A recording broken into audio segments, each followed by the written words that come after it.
Long after the thunder of the great guns faded, a different kind of silence settled over the quiet towns and cobblestone streets, a heavy, unspoken stillness that lingered in the empty spaces around the dinner table. The war to end all wars had finally drawn to a close, and the world had been told to breathe again. But in the small, softly lit rooms of countless homes, the air remained tight and cold. Peace had come on paper, signed in distant railway cars by men in immaculate coats, but peace did not immediately arrive in the kitchens and parlors of the people left behind. What arrived instead was a weary, lingering twilight. The grand empires had fractured, the borders had been redrawn, and the history books were being updated, but for ordinary families, the world was measured only by the distance between the front door and the mailbox, and by the hollow ache of the things that were missing. To understand the storm that would eventually gather and break over the world a generation later, we must first sit in this quiet, softly falling ash. We must look away from the grand podiums and the shouting crowds that would come later, and look instead into the tired eyes of a mother staring out of a frost-covered window. We must feel the texture of the frayed coats, the chill of a hearth with too little coal, and the quiet desperation of decent people who simply wanted the world to stop shaking beneath their feet. Imagine a winter evening in a small village, where the snow falls gently, covering the slate roofs and the quiet streets. Inside one of these houses, a woman sits by the fading light of a single oil lamp. In her hands, she holds a bundle of letters, tied together with a thin, faded piece of twine. The edges of the paper are soft, worn down by how many times she has unfolded them, tracing the ink with her fingertips. The handwriting belongs to a boy who marched away with a sprig of flowers in his cap, believing in honor and a swift return. He is still in the earth of a foreign field, and all she has left of him is this fragile paper and the lingering scent of his old wool coat hanging in the hallway. She leaves that coat exactly where it is. She dusts the shoulders. Sometimes, when the house is too quiet, she buries her face in the fabric, seeking a ghost of the past. This was the silent grief that blanketed millions of homes. It was a grief so vast, so overwhelming, that people simply stopped talking about it. They folded their sorrow into small squares and kept it in their pockets, carrying the weight of it to the market, to the bakery, to the factory. There were empty chairs in every classroom, missing names on every street, and a whole generation of young men who simply vanished into the mist. And then there were the men who did return. They came back on trains in the dead of night, stepping onto the platforms with hollowed eyes and a stillness that frightened their own children. They brought the trenches home with them. In the quiet hours of the night, when the house was asleep, a sudden noise, a slamming door, a branch scraping against a window pane, would send them back into the dark. Wives learned to move with profound gentleness, stepping softly across creaking floorboards, speaking in soothing, murmured tones to ease their husbands out of waking nightmares. These were quiet heroes of a different kind. There were no medals for the women who sat awake until dawn, holding the trembling hands of men who could not explain the horrors they had seen. There were no parades for the fathers who tried to hide their missing limbs, carving small wooden toys for their children with one good hand, trying desperately to piece together a life that felt normal. They had survived the fire, but they were deeply scarred, carrying phantom pains and an invisible, suffocating weight. They wanted nothing more than to work, to provide, to build a quiet sanctuary for their families, and to never hear the sound of a falling shell again. But the world they returned to was broken. The old certainties had evaporated. As the months turned into years, the quiet grief of loss began to mix with the creeping, gnawing anxiety of survival. The economy was a wounded animal, limping and bleeding out. Jobs were scarce, and the pride of a hard day's work was often rewarded with money that felt like dry leaves in the hand, blowing away before it could be spent. Picture a father walking home in the evening, the collar of his coat turned up against the damp wind. He has worked all day in a cold factory, his hands blistered and tired, only to stop at the market and find that the price of bread has slipped just beyond his reach once again. He buys a few bruised root vegetables instead. When he arrives home, he smiles for his children. He tells them a gentle story, he tucks them into their beds, and he promises them that tomorrow will be better. But later, sitting in the dark with his wife, the mask falls away. The quiet fear sets in. How will they buy shoes for the winter? How will they keep the stove burning? How long can a person hold up the walls of a house when the foundation is turning to sand? These small, private moments of fear are where the true seeds of tragedy were planted. It was not born of sudden malice or an inherent desire for conquest. It was born of deep, exhausting vulnerability. When a family boils turnips for the fourth night in a row, when a mother mends a shirt until it is more thread than fabric, when a proud man is forced to beg for work just to feed his children, a profound weariness settles into the bones. The people were tired. They were so very tired. They felt humiliated by circumstances they could not control, punished for a war they had long since grown to hate. They felt abandoned by the distant figures in capital cities who argued over debts and borders while ordinary folks swept snow from their doorsteps and tried to stretch a meager ration across a long, dark week. In this atmosphere, the lines between right and wrong, between safety and danger, begin to softly blur. Imagine standing in the bitter cold for a very long time. Your hands are numb, your chest aches, and you cannot remember what it feels like to be warm. If someone, anyone, opens a door and offers you a seat by a roaring fire, you do not ask where the wood came from. You do not ask whose house it is. You simply walk toward the warmth, grateful for the relief, grateful that someone finally seems to see you shivering in the dark. The slow slide into history's darkest chapter did not begin with a roar, it began with a whisper. It began with the simple, heartbreaking desire for order. For the trains to run on time. For the baker's shelves to be full. For a father to be able to look his children in the eye and know he could protect them. After years of chaos, after losing so much to the mud and the wire of a war that made no sense, the idea of strength, of unity, of a guiding hand, felt like a soothing balm to a bruised and battered nation. We must hold space for this tragic human reality. We must look at the weary faces in the old, faded photographs and recognize them as ourselves. They were farmers hoping for a good harvest. They were school teachers wanting to buy a new book. They were young couples hoping to build a small home and plant a garden. They were caught in the grinding gears of history, trying to navigate a world that felt as though it was crumbling beneath their feet. Every evening, across thousands of towns, the lamps were lit, and families gathered around small tables. They shared what little they had. They found moments of quiet joy in a cup of hot, roasted barley masquerading as coffee, in a shared joke, in the warmth of a huddled dog at their feet. They demonstrated incredible, quiet resilience. They helped their neighbors when they could, sharing a scuttle of coal or a loaf of bread, bound together by the solidarity of shared hardship. There was deep love in these homes, a fierce, protective love that sought to shield the innocent from the harsh winds blowing outside. But beneath that love, the embers of unresolved pain still glowed in the ash. The unresolved grief of the missing sons. The unspoken trauma of the broken men. The daily, exhausting humiliation of poverty. These were not loud, explosive things. They were slow-burning embers, buried deep in the collective heart of a people. For a long time, they only smoked quietly, filling the rooms with a faint, choking scent that everyone simply learned to breathe. If the wind had been different, perhaps those embers would have slowly died out, turning to cold, harmless dust. Perhaps the wounds would have healed, and the heavy coats hanging in the hallways would have finally been packed away in trunks, remembered only with a soft, distant melancholy.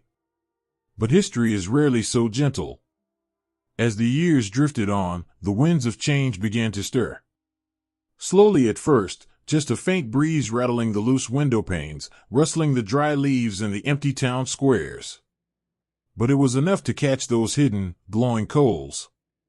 It was enough to fan the quiet desperation, the need for pride, the longing for stability, into something new. Something that felt, at first, like the comforting warmth of a rising sun, a promise of a bright, restored dawn. And so, weary people closed their eyes and allowed themselves to hope. They surrendered their heavy burdens, wanting only to be led out of the cold twilight. They could not see, from where they stood in the quiet snow, that the light warming their faces was not the sunrise at all, but the first terrifying glow of a fire that would soon consume the world. For now, the night remains quiet. The snow continues to fall. The oil lamps are turned down low, and the children are asleep under mended blankets. The world is resting, suspended in a fragile, heavy peace, completely unaware of the storm gathering just beyond the horizon. Sleep well in this quiet moment, for the story has only just begun. Imagine waking up one crisp, autumn morning to find that the heavy iron key to your life savings now unlocks nothing but a box of useless, hollow paper. The grief of the lost generation had slowly settled into the floorboards of the homes, becoming a quiet companion to the families trying to rebuild their lives. But just as the tears began to dry, a new kind of shadow crept beneath the doors. It was not a shadow cast by marching boots or falling shells. It was a silent, creeping frost, born from ink and parchment, from signatures drying in grand, gilded halls hundreds of miles away. It was the weight of a peace that felt entirely like a punishment. The great nations had drawn their lines and tallied their debts. They had written a ledger of blame, demanding a toll that was meant to be paid by a shattered empire. But empires do not pay debts. People do. The burden fell softly, at first, onto the shoulders of the weary fathers walking to the factories and the quiet mothers sweeping the steps. It fell upon children who had not even been born when the first rifles were fired, inheriting a debt so vast it defied the imagination. And from this invisible burden, a strange and terrible fever took hold of the land. The very foundation of everyday life, the simple, honest exchange of hard work for a secure tomorrow, began to quietly unravel. Imagine an old man, a retired schoolteacher perhaps, sitting at his small wooden desk near a frosty window. For 40 years, he had lived a life of careful, quiet discipline. He had kept a small ledger, writing down his savings in neat, precise columns. Every coin saved was a brick in the fortress of his twilight years. He loved the certainty of his numbers. They told a story of a life lived responsibly, of a wife who would be cared for, of a warm hearth in the winter of their days. But then, the numbers began to betray him. At first, it was just a slight shift. The price of milk ticked upward. The coal for the stove required a few extra notes. But soon, the numbers began to run wild, like frightened horses breaking from a stable. What cost a handful of paper on Monday cost a basketful on Wednesday, and a cartful by Friday. The old man sat at his desk, watching the neat columns of his ledger lose all meaning. His life's work, his 40 years of careful, quiet dignity, was evaporating into thin air, right before his eyes. He did not shout. He did not break the glass of his window. He simply closed the ledger, his trembling hand smoothing the leather cover one last time. His wife, seeing the quiet devastation in his eyes, walked over and placed a gentle hand on his shoulder. Without a word, she gathered the bundles of beautiful, worthless banknotes, millions, then billions, adorned with intricate engravings and proud eagles, and carried them to the iron stove. She opened the heavy door and fed the paper to the flames. It was cheaper to burn their life savings for a few minutes of warmth than to try and buy a single piece of firewood. They sat together in the flickering light, watching their past turn to ash, holding each other's hands in a room that was growing colder by the day. This was the quiet terror that swept through the cobblestone streets. It was a thief that did not break in the night, but walked through the front door in broad daylight, smiling, leaving the furniture untouched but taking the soul of the house. The very rhythm of life became a frantic, exhausting race. In the towns and cities, the noon factory whistle no longer meant a moment of rest. It meant a desperate sprint. Wives would gather at the heavy iron gates of the mills, waiting for their husbands to pass them bundles of paper money the moment they were paid. The women would run, their heavy boots slipping on the whetstones, clutching baskets and pillowcases stuffed with cash, rushing to the baker, to the grocer, to the butcher. They had to reach the front of the line before the chalkboards were erased and rewritten. If a mother waited too long, if she tripped, if the line moved too slowly, the price of a loaf of bread would double while she stood there. The money in her basket would die in her hands. Picture one of these mothers, her breath pluming in the cold air, reaching the counter just as the baker wipes away the price of flour.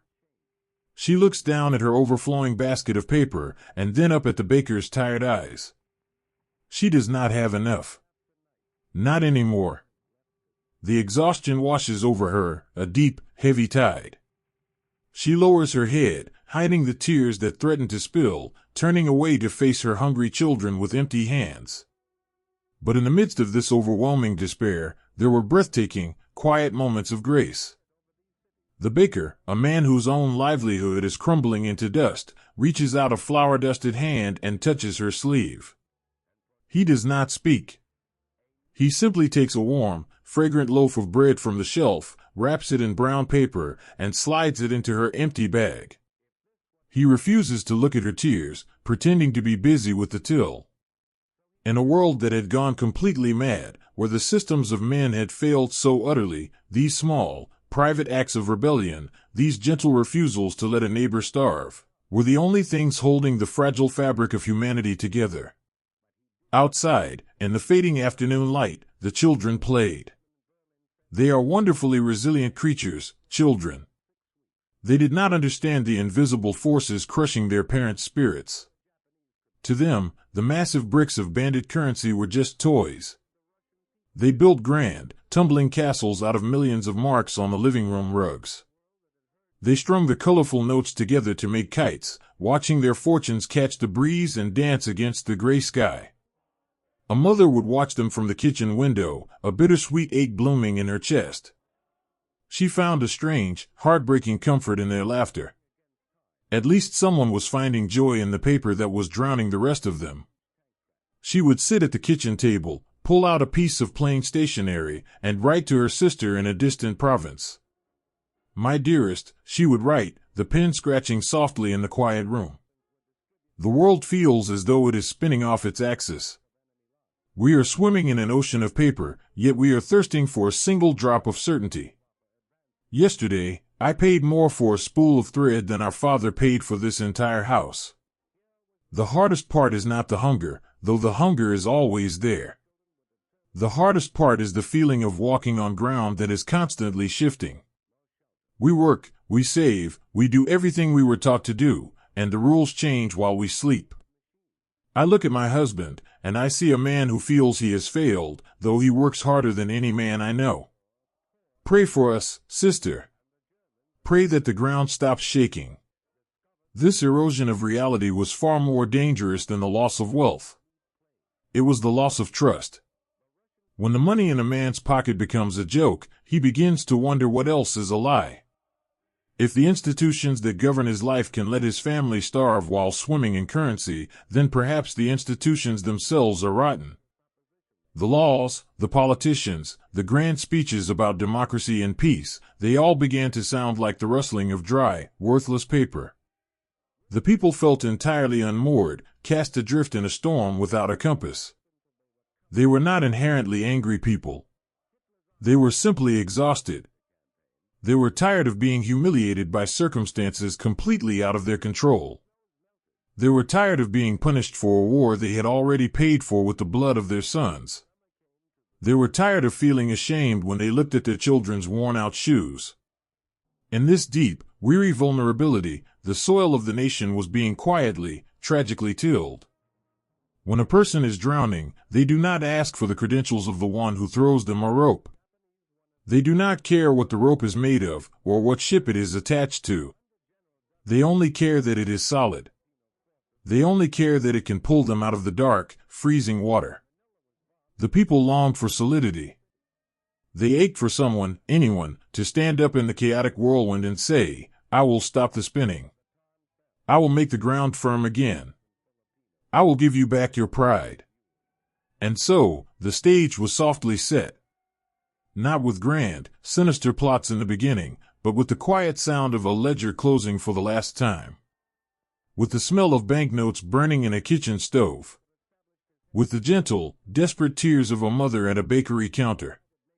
The weight of the paper had crushed the spirit of a generation, leaving behind an empty, hollow space. As the sun sets on these quiet, struggling towns, the shadows grow a little longer. The children are called inside, leaving their castles of money to blow away in the evening breeze. The doors are locked against the cold, but no lock can keep out the profound, creeping uncertainty of tomorrow. Rest now. Close your eyes and listen to the quiet breathing of the night. The people in our story are sleeping, too, dreaming of a world where their hard work matters again. They are waiting for a dawn that will bring them peace. But in the darkness, out of sight, new gears are slowly beginning to turn. The hollow spaces are waiting to be filled. And the whisper of paper is about to be replaced by a much harder, colder sound.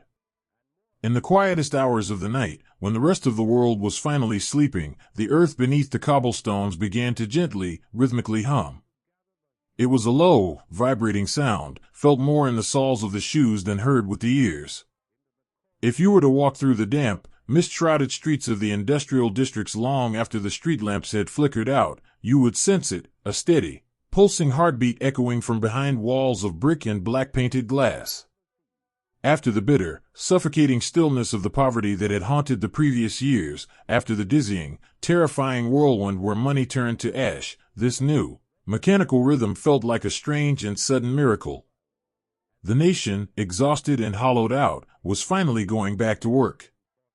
But this work was a secret, hidden away in the shadows of the forests and tucked behind the locked gates of old, forgotten warehouses. The grand treaties of the past had forbidden the forging of weapons, declaring that the factories must remain silent, that the swords must be beaten into plowshares. Yet, a hungry family cannot eat a treaty. A piece of parchment signed in a distant palace cannot put coal in a freezing stove. And so, the people struck a quiet, desperate bargain in the dark. Imagine a man stepping out of his small, drafty home before the sun has even thought to rise. He pulls the collar of his heavy wool coat up against the biting frost. For years, he had walked these same streets with a profound, aching emptiness in his chest, going from door to door, begging for any scrap of labor to feed his children. He remembers the humiliation of returning home with empty hands, avoiding the hopeful eyes of his wife. But this morning, his stride is different. His steps are purposeful. He carries a small tin lunchbox, packed with a thick slice of real bread and a wedge of sharp cheese. He walks toward the massive iron gates of a factory that officially produces agricultural tractors. He badges in, greeting the other men with silent, knowing nods. The air inside is thick with the smell of machine oil, ozone, and hot iron. He takes his place at the heavy lathe. He is a master machinist, an artist with steel. As he powers up his machine, the factory floor comes alive in a symphony of grinding, turning, and sparking metal. He is handed a blueprint. It is labeled as a heavy axle for a farming vehicle. But he knows metal. He knows weight, and he knows balance. As he carefully shapes the gleaming, heavy steel, watching the silver shavings curl and fall to the floor like metallic snow, he knows, deep in his quiet heart, that this is not a part for a tractor. It is a piece of armor. It is the track of a machine built to cross trenches, not to harvest wheat. But he does not stop. He does not raise his hand to object. He simply focuses his eyes on the spinning metal, ensuring his cuts are perfect, his measurements exact. Because in his pocket is the first solid, meaningful wage he has earned in a decade. Later that evening, he will walk back into his home. The stove will be roaring, casting a beautiful, warm orange glow across the faces of his family. He will watch his young daughter eat a bowl of thick, hearty stew, her cheeks flushed with the simple, beautiful health of a full stomach. He will catch his wife's eye across the table, and they will share a soft, relieved smile. The nightmare of starvation is over. He has built a fortress of warmth around the people he loves most in the world. Who could blame him for not looking too closely at the bricks he used to build it? When a man has watched his family freeze in the dark, he does not question the source of the fire. He trades the peace of his conscience for the safety of his children. It is a heartbreaking, quiet heroism, the heavy sacrifice of a good man trying to survive in a world that has offered him an impossible choice. This silent compromise echoed across the entire country. In bright, airy drafting rooms, young women with perfectly sharpened pencils bent over large wooden desks, drawing the sleek, graceful lines of new aircraft. They were told they were designing commercial planes, swift couriers meant to carry mail and passengers across the clouds. But they saw the reinforced underbellies. They saw the strange, hollow compartments that served no civilian purpose. Picture one of these young women, her fingers stained faintly with graphite, writing a letter by the light of a small candle in her rented room. "Dearest mother," she writes, her handwriting looping and elegant. "I am sending you a parcel tomorrow. It has a thick, woolen blanket and a tin of real, roasted coffee. The factory pays us so well, and they treat us with such respect. It feels as though the sun has finally come out from behind the clouds.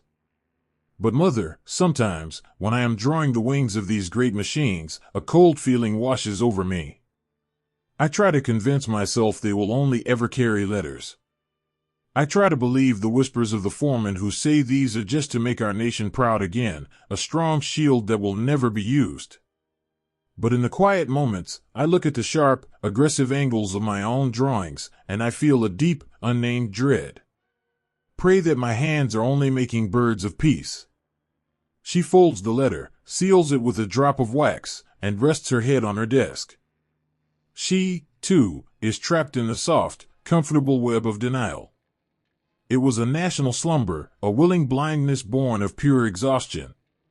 The people desperately wanted to believe that the steel they were shaping was merely a deterrent, a shiny, heavy padlock on the front door of their borders to ensure no one could ever humiliate them again.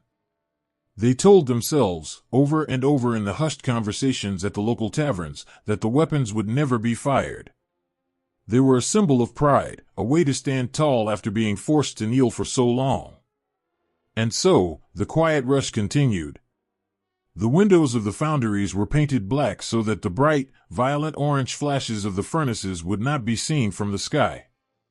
Trains moved in the dead of night, their cargo cars covered in heavy canvas tarps, carrying the heavy, mysterious fruits of the people's labor to hidden depots in the forests. The society around them began to bloom with a strange, surreal normality. While the hidden factories hummed, the cafes reopened. Music drifted from the open windows of the town squares. Young couples walked hand in hand through the parks, planning futures that suddenly felt possible.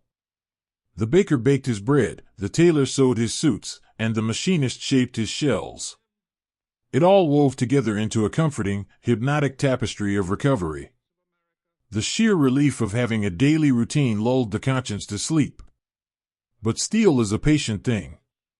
It does not forget the purpose for which it was poured.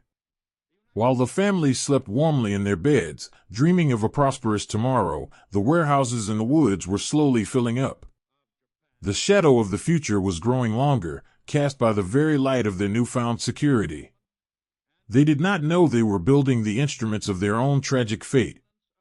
They were just ordinary people, profoundly tired people, trying to stitch their broken lives back together with whatever thread they were handed.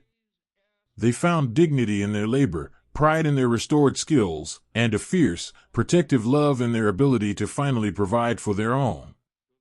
As we sit in the darkness and listen to their story, we must offer them our quiet understanding. We must recognize how easily the mind can build walls to protect the heart. How simple it is to look away from a dark horizon when the fire in front of you is so very warm. The night deepens now. The shift at the factory is changing. Tired men wipe the grease from their hands, pick up their empty tin lunchboxes, and walk out into the cool, refreshing air of the early dawn. They breathe deeply, looking forward to the soft pillows and the quiet embrace of their homes. Beneath their feet, the earth continues its low, steady vibration. The whisper of steel goes on, a soft, mechanical lullaby wrapping around a continent that is sleeping far too soundly. Close your eyes and let the quiet hum fade into the distance. Rest in the stillness of this fleeting peace, and know that for now, in this small moment, the people are simply happy to be warm. There is a quiet, steady rhythm that governs all of us, hidden just beneath the surface of the skin. It is the gentle, unspoken metronome of a beating heart, the slow turning of the seasons, the quiet acceptance that every sunrise brings us one day closer to the autumn of our lives.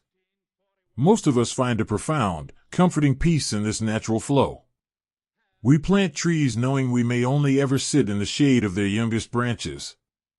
We watch our children grow, finding joy in the knowledge that they will carry our stories forward long after our own footsteps have faded from the earth. Time, for the ordinary soul, is a wide, slow-moving river, and there is a great grace in simply letting it carry us. But in the cavernous, heavily guarded rooms of the capital, far removed from the quiet gardens and the sleeping towns, time was not experienced as a river. It was felt as a tightening noose. To understand the dark clouds gathering on the horizon, we must look past the thunderous speeches and the endless columns of marching boots. We must step into the hushed, private chambers of the dictator himself, long after the crowds have dispersed and the heavy velvet curtains have been drawn against the night. Here, stripped of the uniforms and the blinding lights, there was only a mortal man standing before a mirror. And what he saw staring back at him was not a god of history, but a fragile, aging creature composed of flesh and bone. In the quiet hours of the night, when the palace was completely still, his private fears bloomed like dark weeds in the shadows. He felt the subtle, undeniable aches of his own digestion. He noticed the faint, uncontrollable tremor in his hand when he held a teacup. He saw the gray creeping into his hair and the deepening lines around his eyes. He was profoundly, obsessively terrified of his own fading biology. Most leaders view themselves as a single link in a long, endless chain of history. They build foundations for others to complete.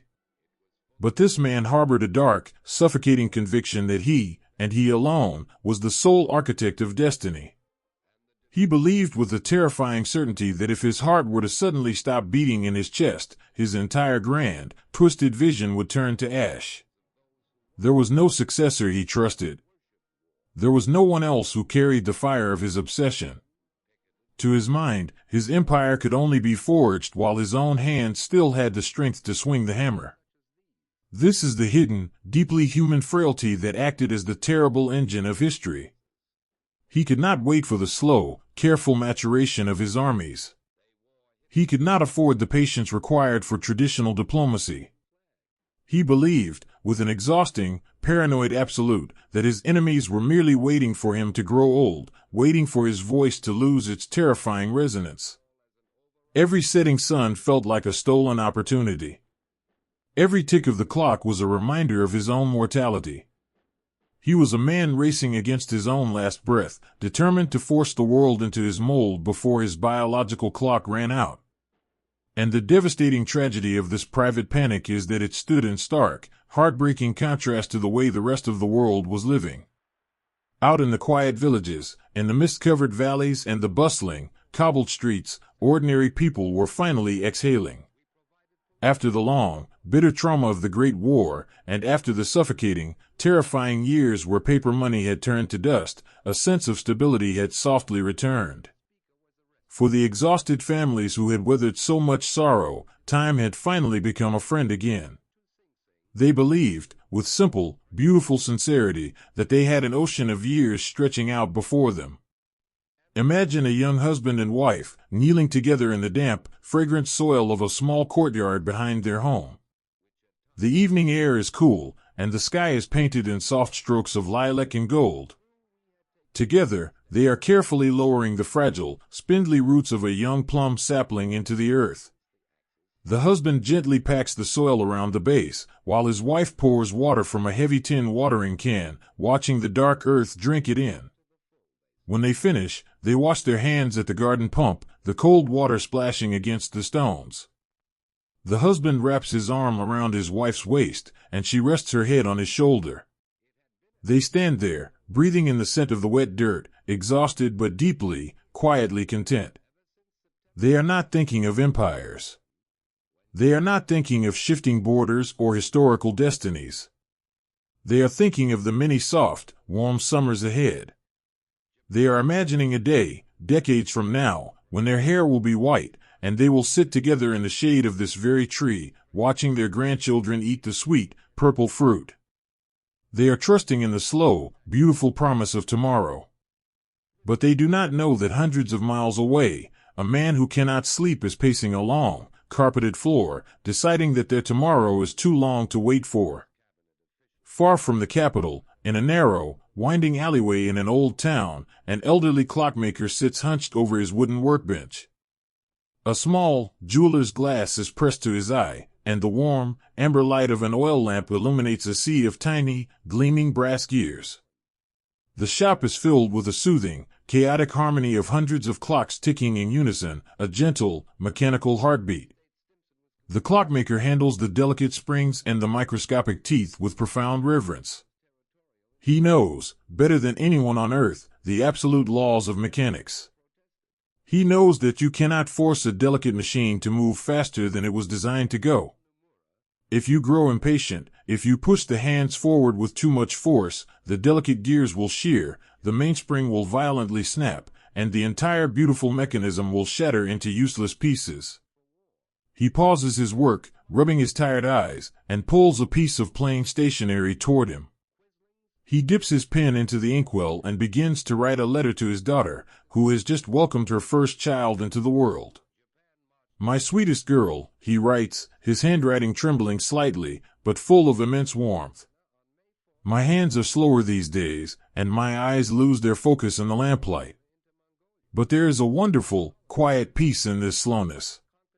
Sitting here, listening to the ticking of the shop, I realize that every single second is a small, perfect gift.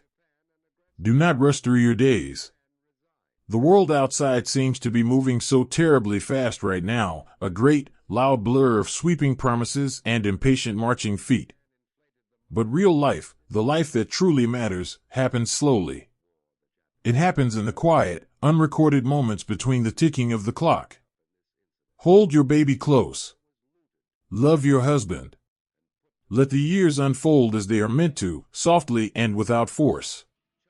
He folds the letter, placing it in an envelope, feeling a deep, comforting connection to the grand, slow turning of the generations.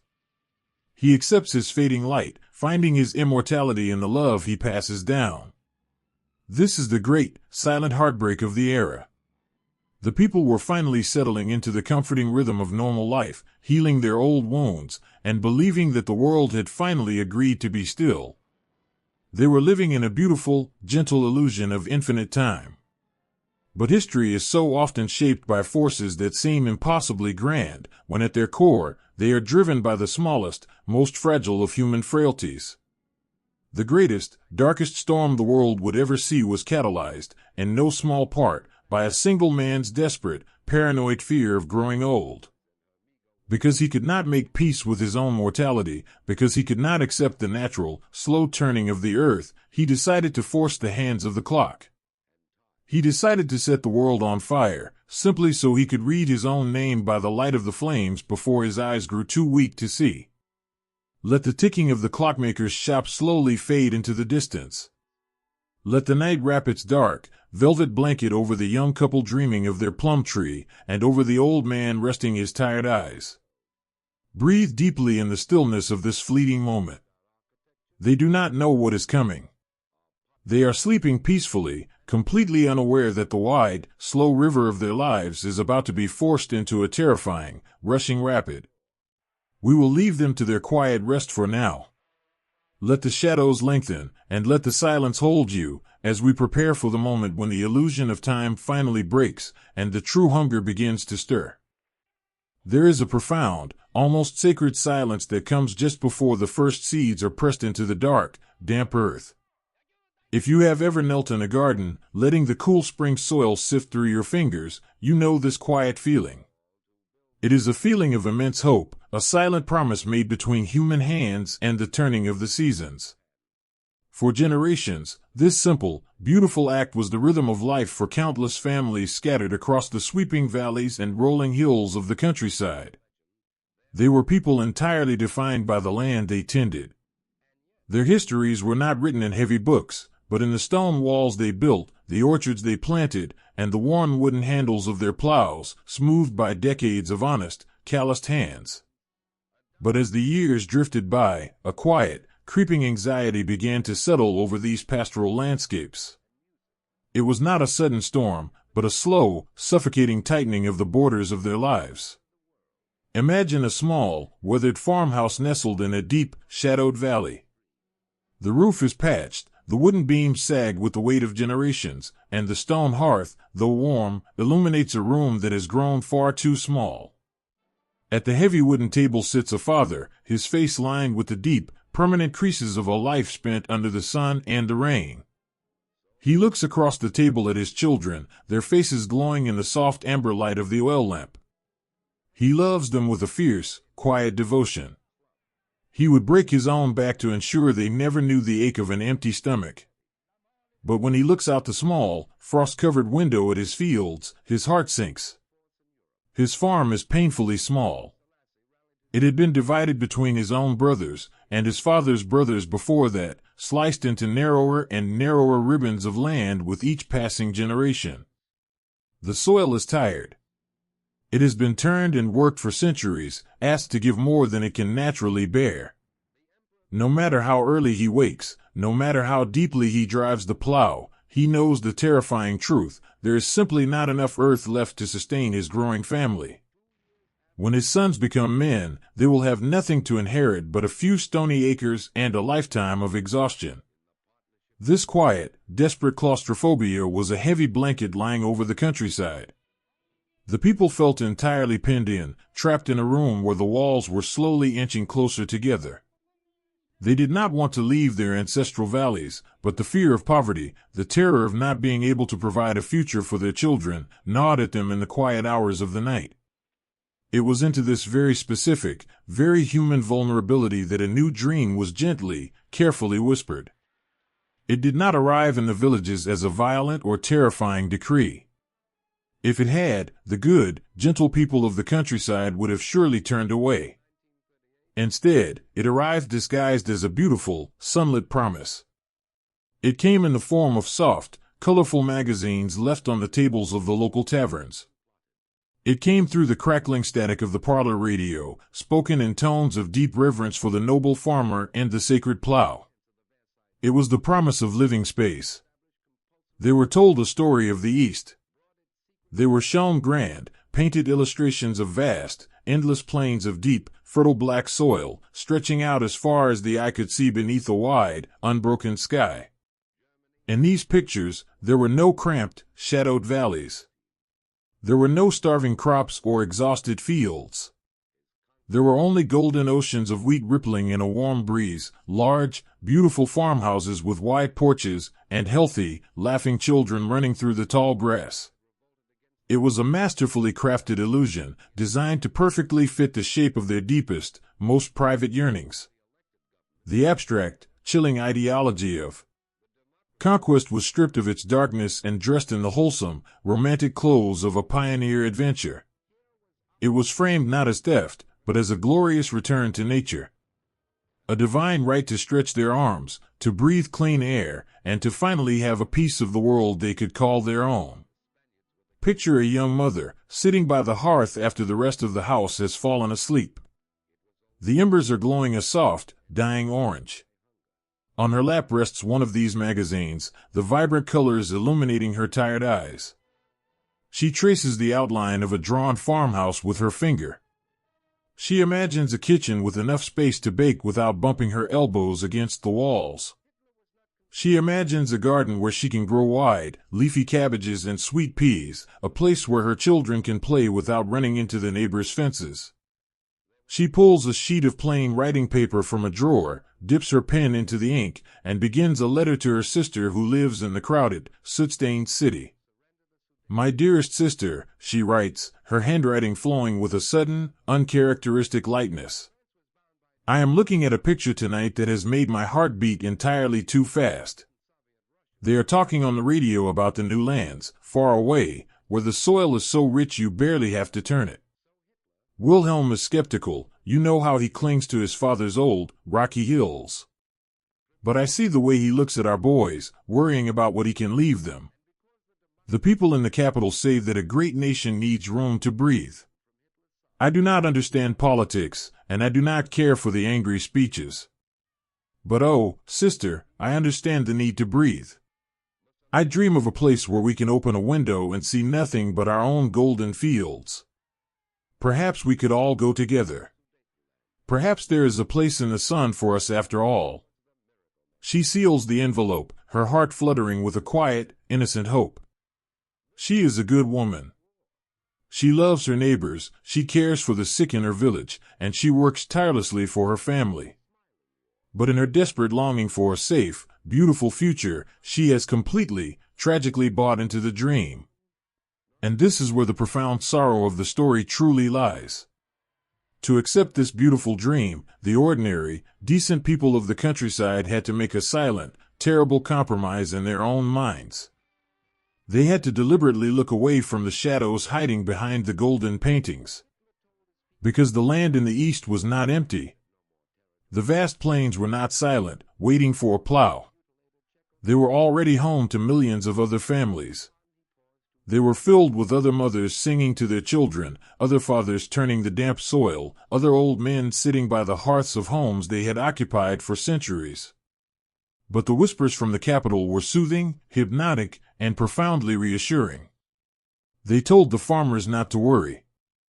They painted the people who already lived on those lands as something lesser, something fading, shadows that would simply drift away when the new dawn arrived. The propaganda wrapped a thick, comfortable blanket of justification around the uncomfortable truths.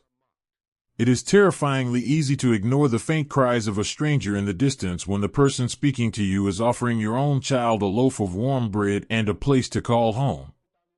And so, a great, collective blindness fell over the quiet valleys.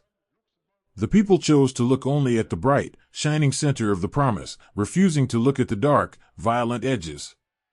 The old men, the grandfathers who remembered the bitter, freezing mud of the last great war, were the only ones who sometimes spoke out. You could find them leaning against the wooden fences of the pastures, watching the young men practice marching in the town squares. An old farmer, his hands trembling slightly as he packs his pipe, shakes his head slowly.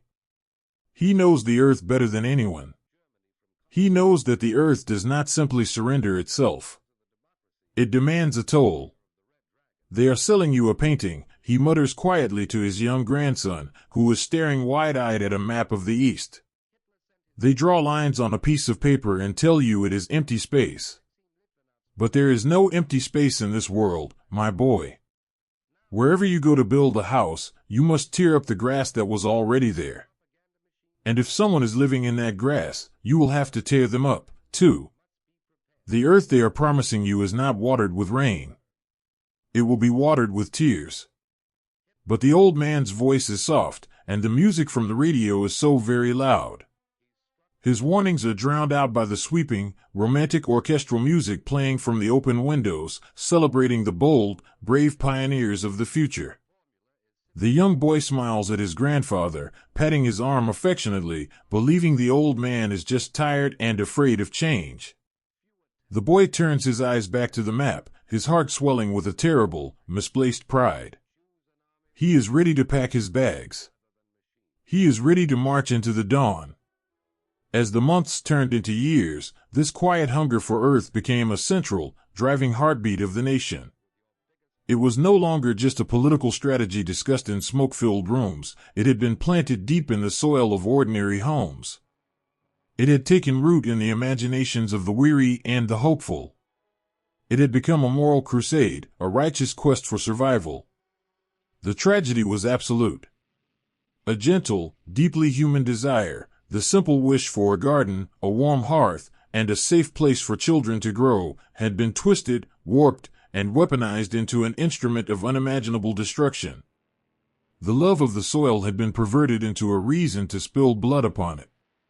Look out over the valley now, as the evening sun dips below the horizon. The shadows stretch long and dark across the overworked fields. The little farmhouse is quiet. The oil lamp is extinguished, and the mother is sleeping, dreaming her beautiful, impossible dream of the golden week in the east. She does not know that the maps have already been drawn. She does not know that the engines are already turning in the dark, preparing to clear the way for her imaginary garden. The night is so very still. The wind rustles through the dry cornstalks, whispering secrets that no one wants to hear. Rest your head, and let the quiet of the countryside surround you.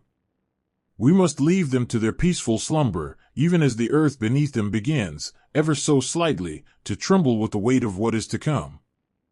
There is a particular kind of quiet that falls just before a beautiful, fragile glass shatters on the floor. If you were to walk through the bustling, lamplit streets of the cities during those years, you would never guess that the ground beneath your feet was hollow. To the ordinary eye, it looked as though a grand, warm spring had finally thawed the bitter winter of the past. The shop windows were brightly lit, displaying sturdy boots, thick woolen coats, and sweet pastries dusted with powdered sugar. The terrifying, dizzying days of wheelbarrows filled with worthless paper money felt like a distant, fading bad dream. Fathers walked home with a steady, proud rhythm in their step, their pockets holding coins that retained their value from morning until night. Families gathered in their cozy parlors around the soft, amber glow of a brand new wooden radio, listening to beautiful orchestral music that seemed to wrap the whole room in a blanket of security.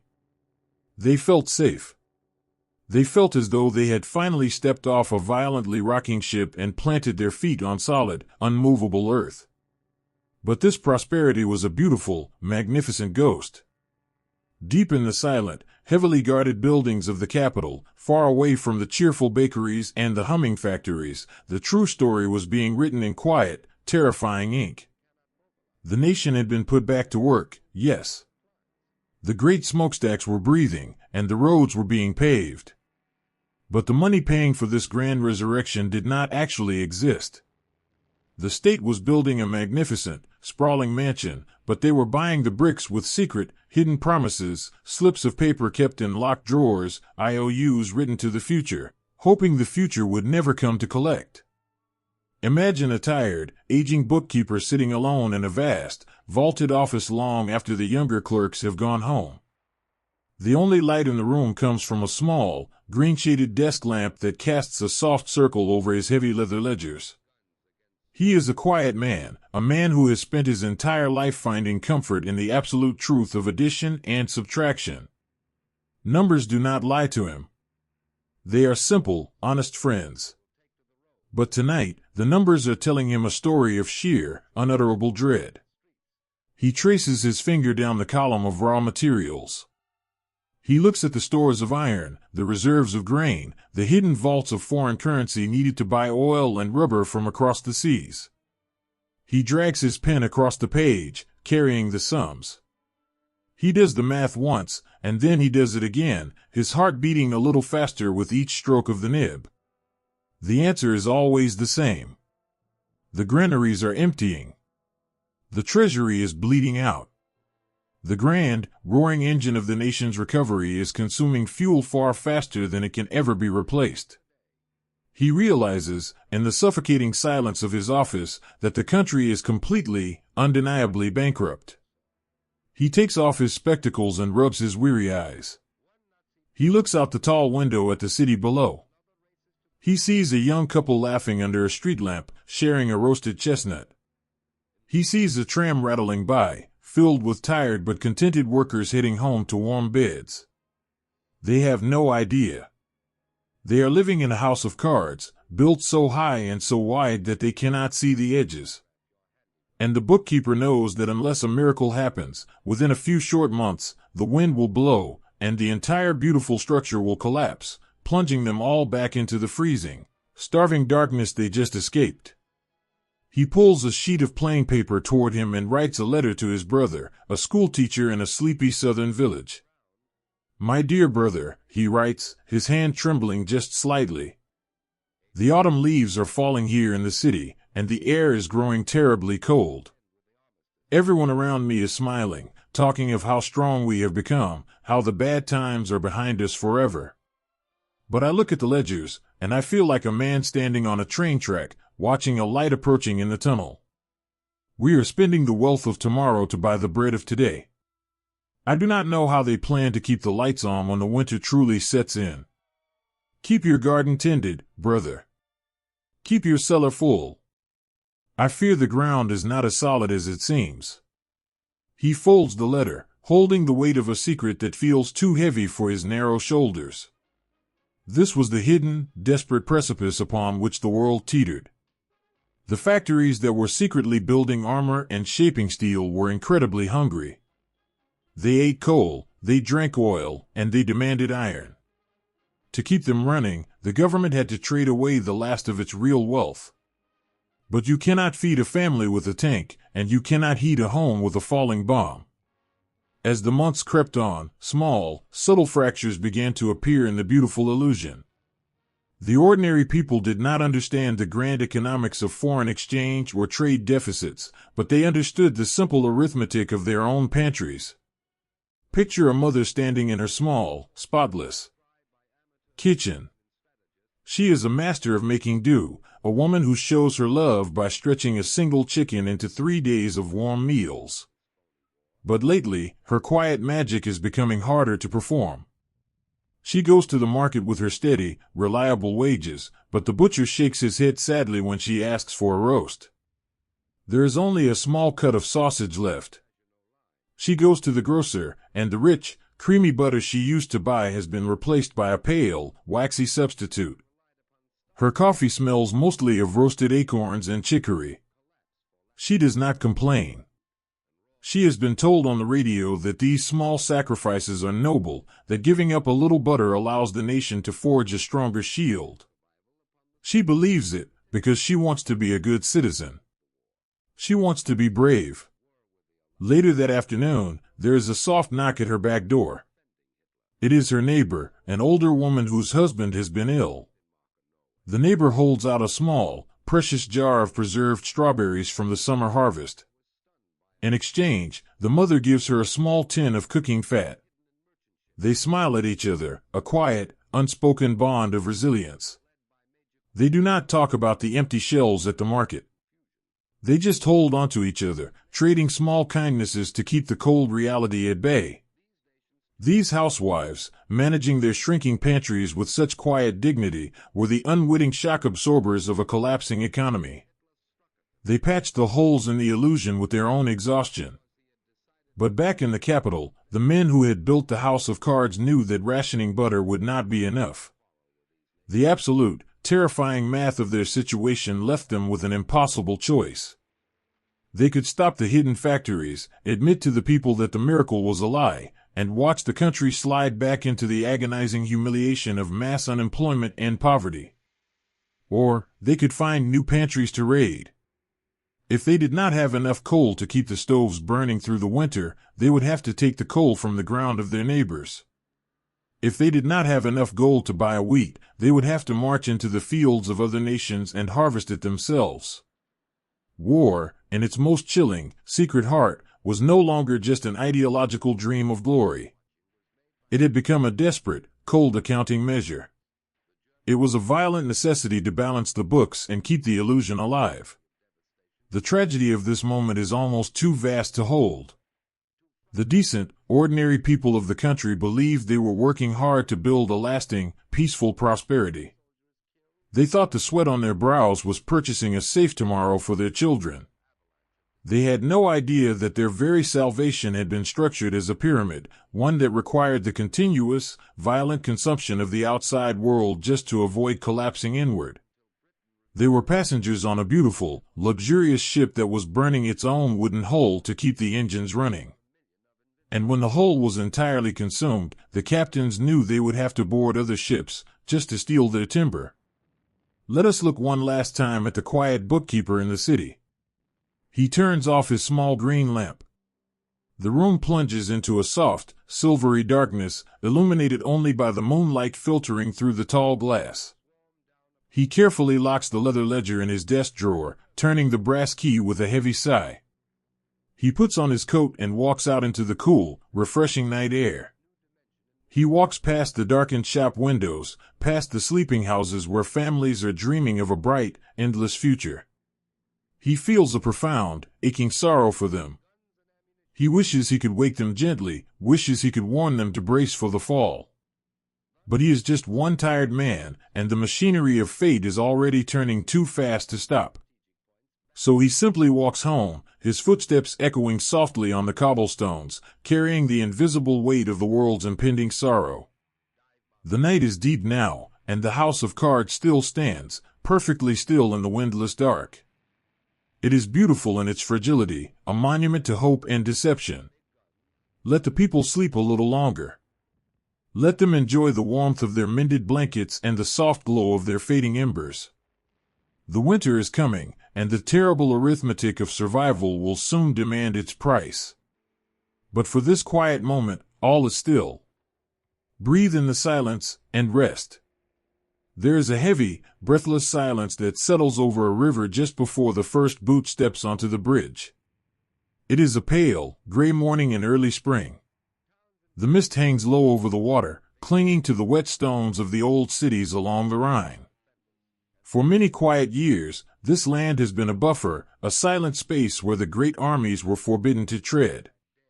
The people here have lived with the soft ringing of church bells and the gentle, eternal turning of the river, free from the harsh, rhythmic thud of marching feet. But on this morning, the mist conceals a trembling, terrifying secret. To understand the tragedy of this moment, we must not look at the grand maps spread across the heavy wooden tables in the capital. We must look down at the muddy boots of the boys who have been told to walk forward. Imagine a young soldier, barely a man, really, standing in the damp dawn. He is wearing a heavy woolen uniform that feels too stiff, too new. His fingers, numb from the morning chill, grip the cold, polished wood of his rifle. He is not a seasoned warrior. When the last great war raged, he was only a child, playing with wooden blocks on a braided rug while his mother wept over casualty lists. He knows of war only from the hollow eyes of the older men in his village, from the empty sleeves pinned to the sides of the bakers and the school teachers. And now, he is being asked to walk into the very jaws of it. In his breast pocket, pressed tightly against his racing heart, is a folded piece of plain paper. It is a letter to his mother, written by the light of a flickering candle the night before. He did not know what to say. How do you tell the woman who gave you life that you might be walking toward the end of your own? He did not write about politics or grand destinies. He wrote about the weather. He promised to send her a cutting of a rose bush if he saw a pretty one growing wild. He told her not to worry, that his socks were warm, and he signed it with all his love. He can feel the edge of the paper pressing through his uniform, a fragile, invisible anchor to a world that feels as though it is slipping away. The orders he was given were delivered in hushed, nervous tones. His commanders looked pale in the lantern light. The boys were handed live ammunition, feeling the sudden, terrible weight of the brass cartridges sliding into their pouches. Yet, whispered rumors rippled through the ranks like wind through tall grass.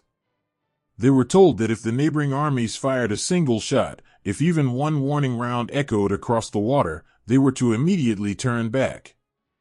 They were to drop their pride and run. It was a grand, terrifying bluff, played with the lives of boys who simply wanted to go home and sit by the fire. The order to move is a soft, reluctant command. The column begins to walk. Listen to the sound of it. It is not the proud, triumphant march of a conquering army. It is a slow, hesitant shuffling. The leather of their boots creaks softly. The metal canteens lightly clink against their belts. Every young man is holding his breath, his eyes darting to the gray horizon, waiting for the flash of fire that will end his life. The fog is incredibly thick, turning the ancient trees along the riverbank into looming, ghostly sentinels. The air is so quiet that the soldiers can hear their own pulses beating in their ears. Every rustling branch, every snapping twig underfoot, sends a jolt of pure ice through their veins. The young soldier looks at the back of the neck of the boy marching directly in front of him. He sees a bead of sweat slowly tracing a path down the boy's pale skin, despite the freezing air. He wants to reach out and place a gentle hand on his shoulder. He wants to whisper that it will be all right. But his own throat is tight, choked with a dry, suffocating fear. He prays, silently, rhythmically, in time with his footsteps. Please. Let the bridge be empty. Let the far shore be quiet. They reach the bridge. The dark water of the Rhine flows quietly beneath them, ancient and completely indifferent to the fragile lines drawn by men. Stepping onto the iron and stone feels like stepping off a cliff in the dark. They are completely exposed, suspended in the mist. The fog begins to thin just a little, swept away by the morning breeze. The opposite bank slowly reveals itself, a gray silhouette against the dawn. They brace themselves. They lower their heads slightly, closing their eyes for just a fraction of a second, waiting for the crack of the rifles, waiting for the terrifying thunder of the artillery to rain down from the hills. But the thunder never comes. There is only the soft chirping of a waking bird. They reach the other side. They step off the bridge, their boots touching the wet cobblestones. The air is entirely, miraculously still.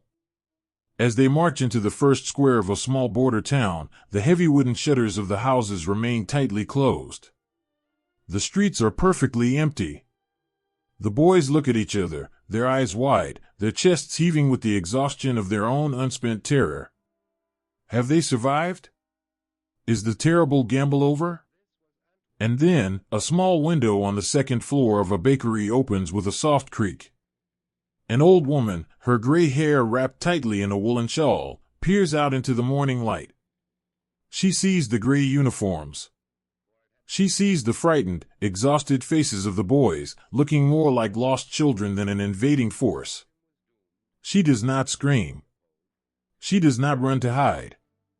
A slow, trembling smile breaks across her withered face, a smile born of deep, overwhelming relief. For years, she has lived in the quiet shadow of a demilitarized zone, feeling vulnerable and forgotten. She leaves her window, and a moment later, her front door opens. She steps out onto the stone stoop, holding a small wicker basket in her hands. She walks right up to the line of trembling soldiers, her eyes shining with sudden, warm tears. She reaches into her basket and pulls out a bruised, sweet apple, saved from the autumn harvest. She presses it into the cold, shaking hand of the young soldier. "Welcome home, my boy," she whispers. Her voice is like the breaking of a spell.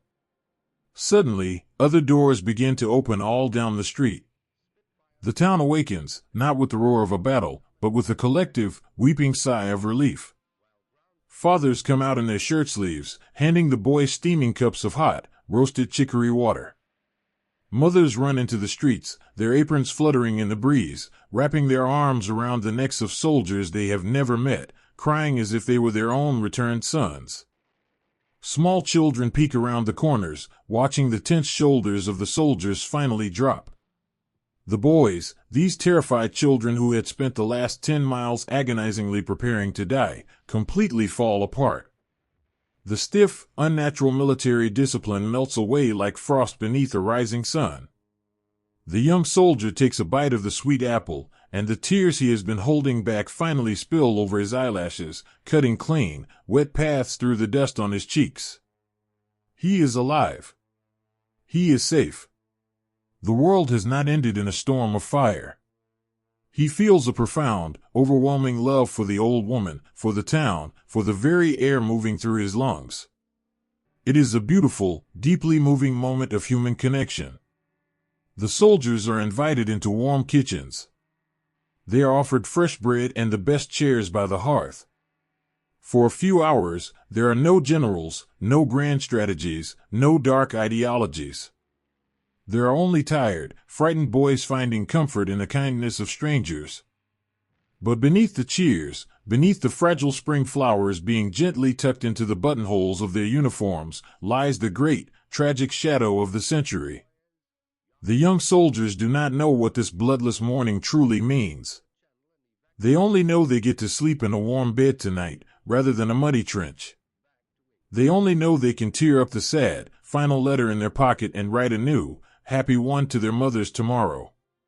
But in the distant capital, in the quiet, heavily draped rooms where the maps are drawn, the men who sent them are smiling a very different kind of smile. The terrifying gamble has worked. The bluff has not been called. The great, invisible wall that held back the tide of their ambition has been pushed, and it has crumbled without a single sound. The men who deal in paper and promises have learned a dangerous, intoxicating lesson. They have learned that they can walk into the forbidden spaces, and the world will merely watch in silence. The house of cards has held its shape, and the hunger for more has only just been awakened. But for now, let us stay in the warm, cobblestone square. Let us watch the young soldier sit on the edge of a stone fountain, his boots unlaced, his tired feet resting against the cool stone. He is laughing softly with his comrades, a fragile, exhausted, beautiful sound that floats up into the clearing sky. The sun has finally broken through the morning clouds, casting a golden light over the peaceful river and the ancient rooftops. It is a moment of pure, unadulterated relief, a quiet, deep breath drawn after a long, terrifying pause. Rest now, young soldier. Close your eyes and feel the warmth of the sun on your face. Let the heavy wool coat dry in the morning breeze. The day is won, and the night will be calm. The true storm is still years away, waiting patiently behind the dark horizon. For now, you are simply a boy eating an apple, safe in the embrace of a quiet town. Sleep well, and let the gentle river carry your fears away. There is a particular, devastating kind of heartbreak that comes when the rest of the world is cheering for something that is quietly breaking your soul. It is a beautiful, pale spring morning in the ancient, elegant city of 1,000 waltzes. The air is crisp, carrying the faint, sweet scent of blossoming chestnut trees from the great parks, mixing with the aroma of roasted coffee and warm pastries that has defined these cobbled streets for generations. For centuries, this city had been the grand, beating heart of an empire, a place of music, of slow, deliberate philosophy, of quiet afternoons spent reading newspapers in velvet-lined cafes. It was a city that understood the gentle, rolling rhythm of time. But today, that rhythm has been shattered, replaced by a deafening, mechanical roar. If you were to stand in the great, wide plazas on this bright afternoon, you would be entirely engulfed by an ocean of sound. It is a parade of unimaginable scale. The sky is raining flowers. Baskets of early spring blooms, daffodils, pale tulips, and fragrant lilacs are being hurled from the wrought iron balconies, cascading down onto the gray, heavy steel of the military vehicles rolling over the cobblestones. The air is thick with the frantic, almost intoxicating cheering of thousands upon thousands of voices. We must understand the people in these crowds. They were not all monsters, many were simply exhausted. They had endured years of agonizing economic shadow, watching their proud, historic nation shrink into a small, struggling fragment of its former self. They were deeply, profoundly tired of feeling small and forgotten. And so, when the great, roaring engine of their neighboring country rolled across the border, wrapped in grand promises of unity, of shared blood, of endless prosperity and restored pride, many of them simply surrendered to the terrible, hypnotic relief of it. They wept tears of joy, believing that they were finally coming out of the cold, stepping into a vast, shining future. They threw their flowers, and they cheered until their throats were raw. But a shadow is only ever cast when the sun is shining its brightest. Let us step away from the sunlit plazas. Let us leave the brass bands, the fluttering banners, and the blinding, dizzying spectacle of the crowds. Let us walk down a quiet, narrow side street, where the roar of the parade becomes muffled, turning into a low, distant thunder. We will push open the heavy, carved oak door of an old apartment building, walk up the worn marble steps, and step into the profound, suffocating silence of a room where the curtains have been tightly drawn. Here, in the soft, amber gloom of a parlor, an old man sits in a high-backed armchair. He is a cellist, a man who has spent his entire life coaxing sorrow and joy out of a wooden instrument. He knows the very soul of the city. He knows the delicate, weeping notes of its history and the bright, soaring melodies of its people. But today, his cello rests silently in the corner, its polished wood gleaming faintly in the sliver of light escaping through the velvet curtains. He sits perfectly still, his hands resting on his knees. He is listening to the echoes bouncing off the buildings outside. Every cheer, every rhythmic thud of a boot, feels like a physical blow against his chest. He is not afraid of the noise, he is grieving the profound, irreversible loss of his home. His country has not been conquered by fire or sword.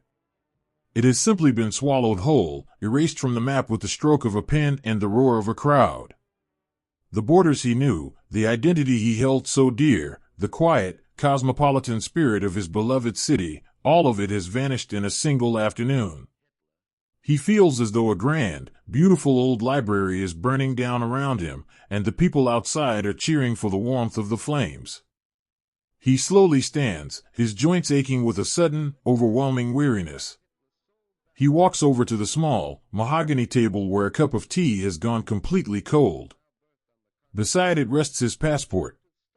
It is a beautifully stamped little booklet, a symbol of who he is and where he belongs.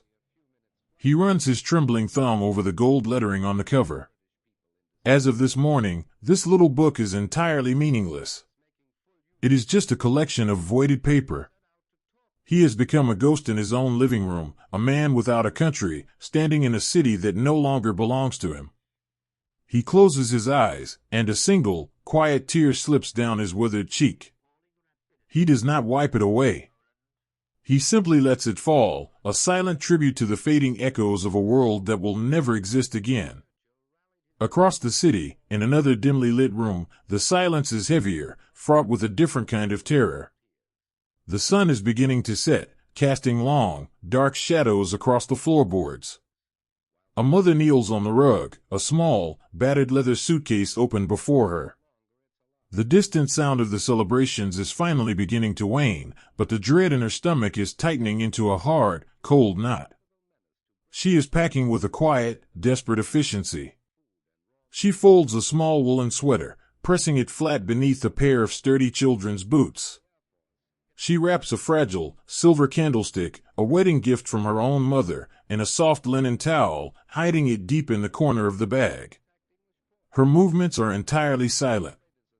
Her 2 young children are asleep in the next room, and she is terrified that if she makes a sound, if she accidentally drops a latch or bumps a chair, the terrible reality of the outside world will somehow hear her and come breaking through the door. She knows, with a chilling, absolute certainty, that the flowers raining down in the streets were not meant for her. The grand promises of unity did not include her family. For months, there had been quiet whispers, rumors of lists being drawn up, of neighbors turning away in the markets, of sudden, unexplained disappearances across the border. And now, the border itself is gone.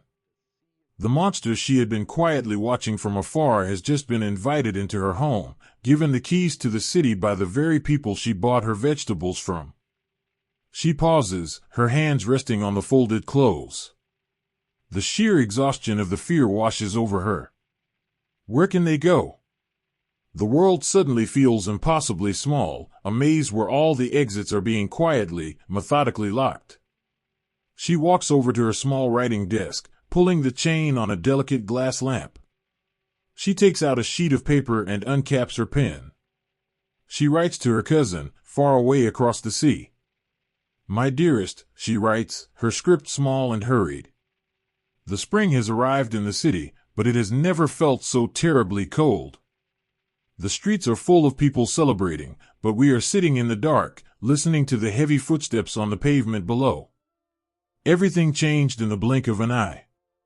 The baker did not look at me today. The policeman on the corner turned his back as I walked past. We are evaporating, entirely unnoticed in the middle of a grand parade. I am trying to find a train ticket for the children. Please, keep the light on for us. I do not know how long the night will last. She folds the letter, sealing it with trembling fingers. She is an ordinary woman. She only wanted to raise her children to be kind, to ensure they did well in school, to take them to the parks on Sunday afternoons. She is completely unequipped to navigate the collapse of a civilization, yet she must now become the quiet architect of her family's survival. But even in the deepest, most suffocating shadows, small, beautiful sparks of humanity refuse to be entirely extinguished. As the mother stands to turn off the lamp, there is a soft, hesitant scratch at her front door. It is not a heavy knock. It is the gentle sound of knuckles brushing against the wood. Her heart leaps into her throat. She holds her breath, creeping softly down the hallway, pressing her ear against the cool paint of the door. Frau Heller, a voice whispers from the other side. It is a familiar voice, thick and deep.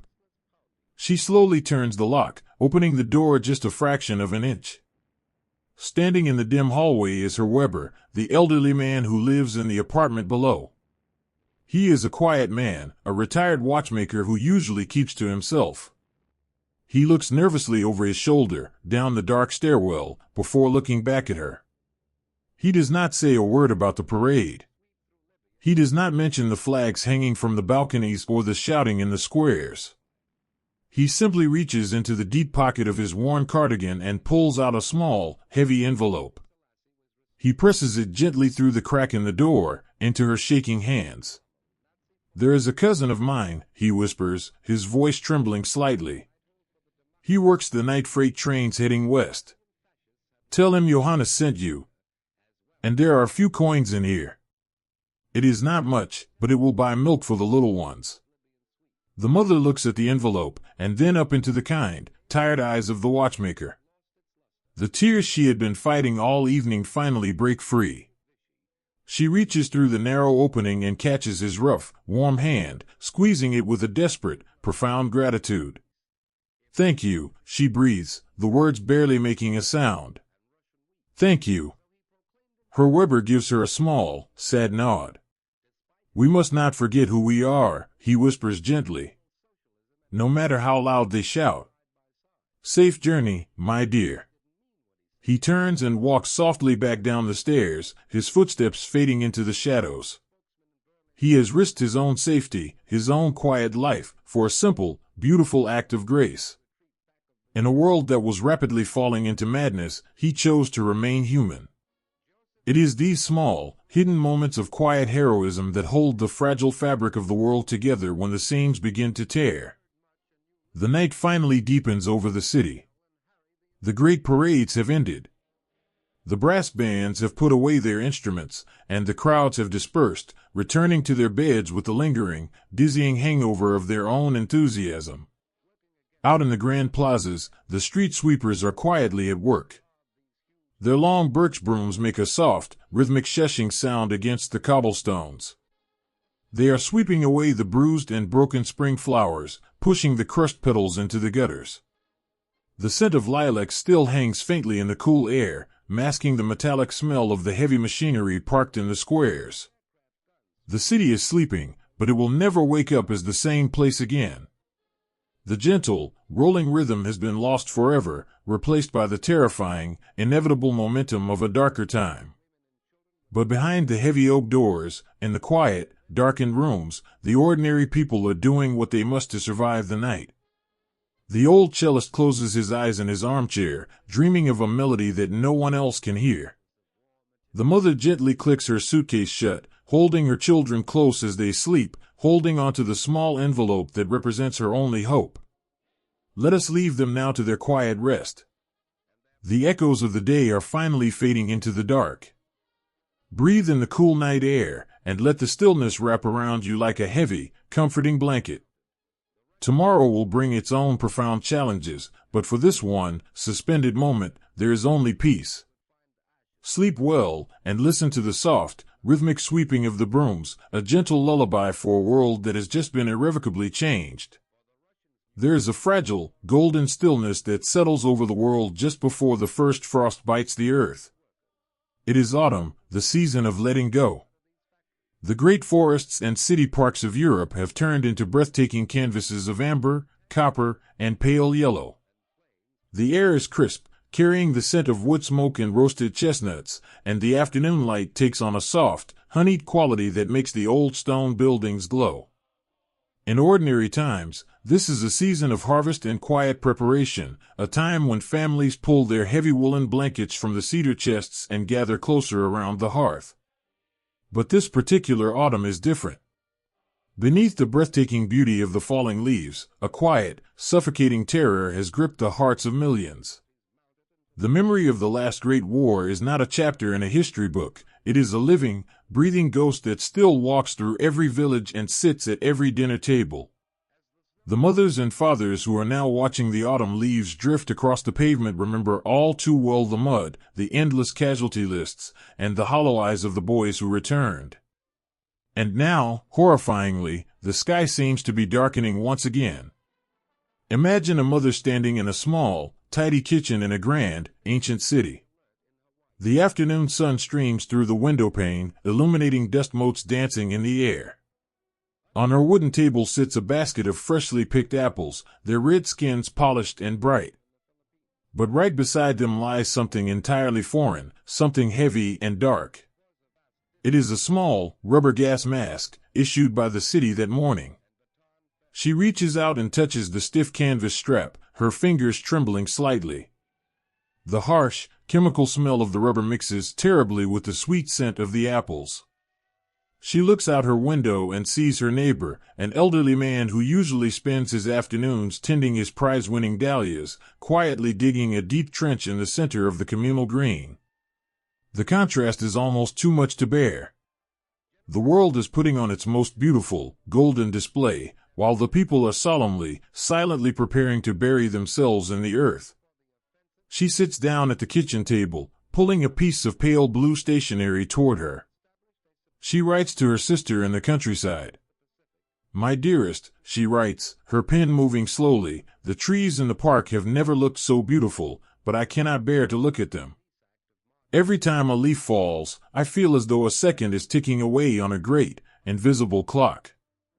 They handed us masks today. I tried it on little Thomas. He thought it was a game and laughed, but his laughter sounded so muffled and distant behind the glass. I had to turn away so he would not see me weep. We are all holding our breath, sister. We are praying to a quiet sky, asking for just a little more time. I do not think we can survive the dark again." This was the agonizing, collective-held breath of a continent. In the evenings, families did not read or play music. They gathered tightly around their glowing wooden radios, listening to the crackle of static, waiting for news from faraway cities. They knew that men in heavy wool coats were sitting in grand, smoke-filled rooms, arguing over maps, trading words and ultimatums.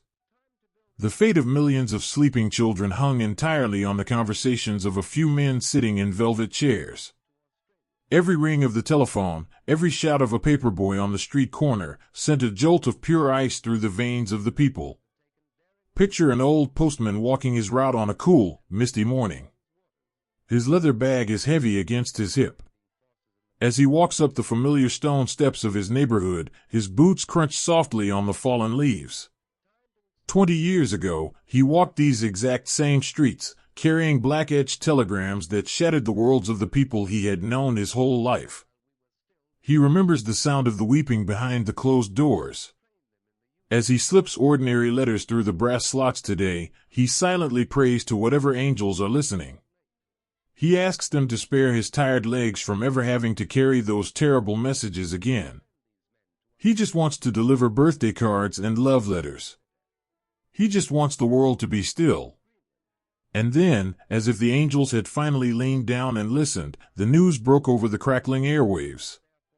An agreement had been reached. A piece of paper had been signed in a city to the south. The leaders were flying home. There would be no war.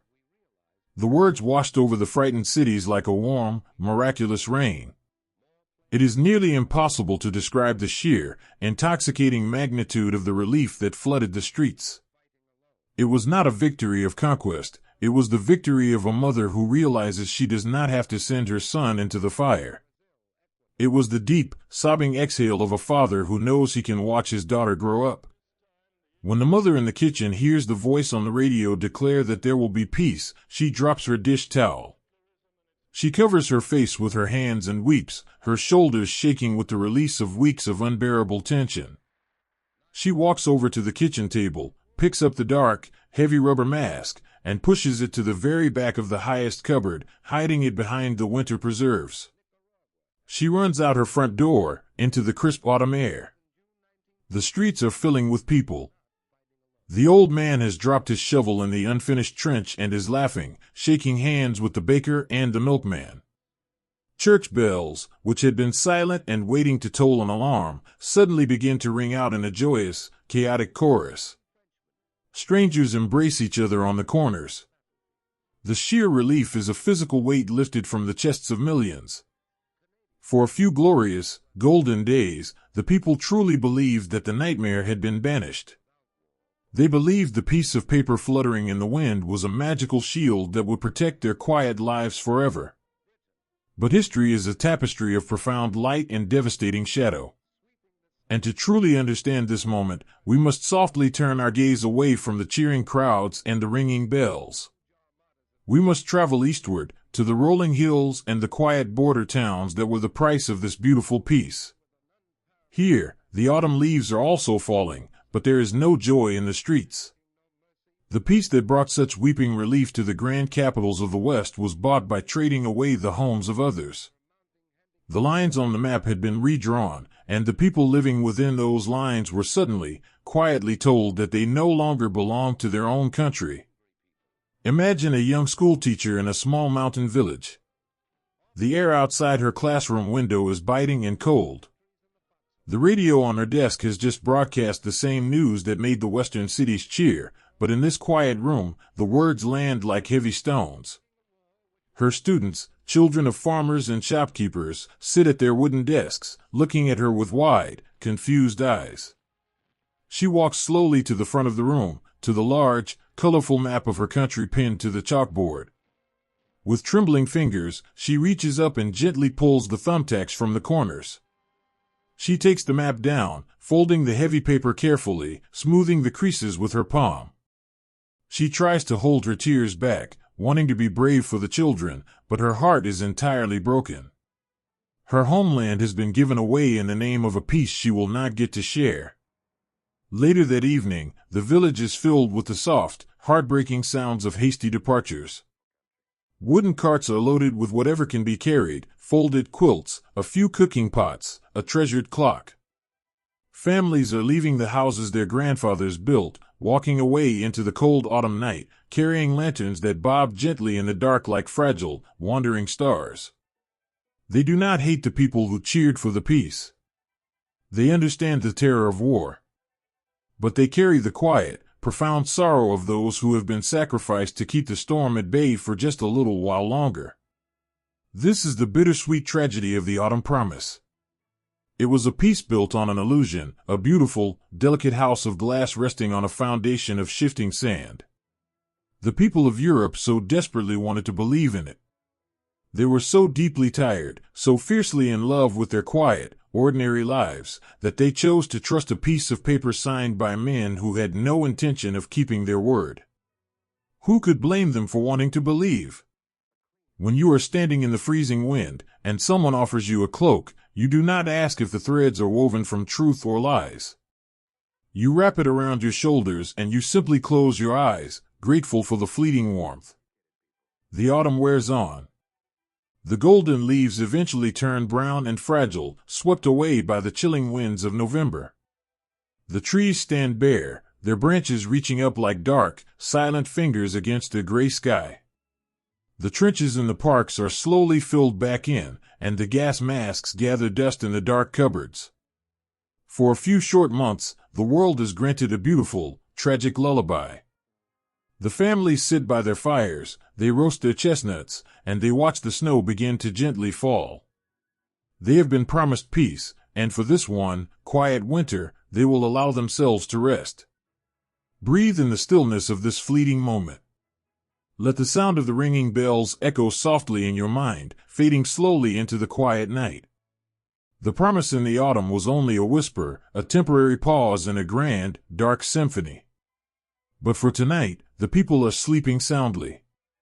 We will let them rest, cradled in the comforting embrace of their hope, before the heavy snows melt and the final, terrible spring arrives. Sleep well, and let the quiet of the night watch over you. There is a terrifying, heartbreaking magic in the way a single, sharp sound can permanently alter the shape of the world you thought you knew. For generations, the cobblestone streets and winding alleyways of the old towns had been a sanctuary. A neighborhood is not merely a collection of brick and mortar, it is a delicate, invisible web of trust woven over decades. It is the polite nod of the baker as he hands over a warm loaf of bread. It is the tailor who knows the exact measurement of a child's growing shoulders. It is the quiet, comforting knowledge that the people living behind the glowing windows next door will come with buckets of water if your house catches fire, just as you would do for them. This unspoken contract of shared humanity was the very foundation of everyday life. But on one long, freezing night in the late autumn, that delicate web was not just broken, it was violently, deliberately torn away. The day had faded into evening much like any other. The bitter cold of impending winter had driven the people indoors early. Families sat around their hearths, listening to the crackle of burning wood, the children finishing their schoolwork in the soft, amber pools of lamplight. In the heart of the city, and in the quiet squares of the small villages, the street lamps flickered on, casting long, familiar shadows across the pavement. But as the night deepened, a new sound began to echo through the empty streets. It was not the gentle, rhythmic turning of a late tram, nor the solitary footsteps of a night watchman. It was a heavy, marching tread, accompanied by the low, murmuring voices of a crowd. And then came the sound that would echo through the conscience of the century. It began as a solitary crash, a heavy stone thrown through the large, polished window of a corner shop. In the absolute stillness of the freezing night, the sound of the thick glass shattering was deafening. It fell to the cobblestones like a sudden, terrible rain of jagged ice. Within moments, the single crash multiplied. It cascaded down the avenues and swept through the narrow lanes. It was a chaotic, horrific symphony of destruction, accompanied by the splintering of heavy wooden doors and the tearing of fabric. The beautiful, fragile barrier between the safe, warm sanctuaries of the homes and the cold, cruel world outside was being systematically annihilated. Imagine an old man, a bookseller, who has lived above his small shop for his entire life. His store is a quiet, dusty haven filled with the smell of leather bindings and aging paper. He knows the town's secrets through the poetry they read and the histories they seek. He is a gentle soul who has spent his years offering quiet wisdom and heavy volumes to anyone who walked through his door.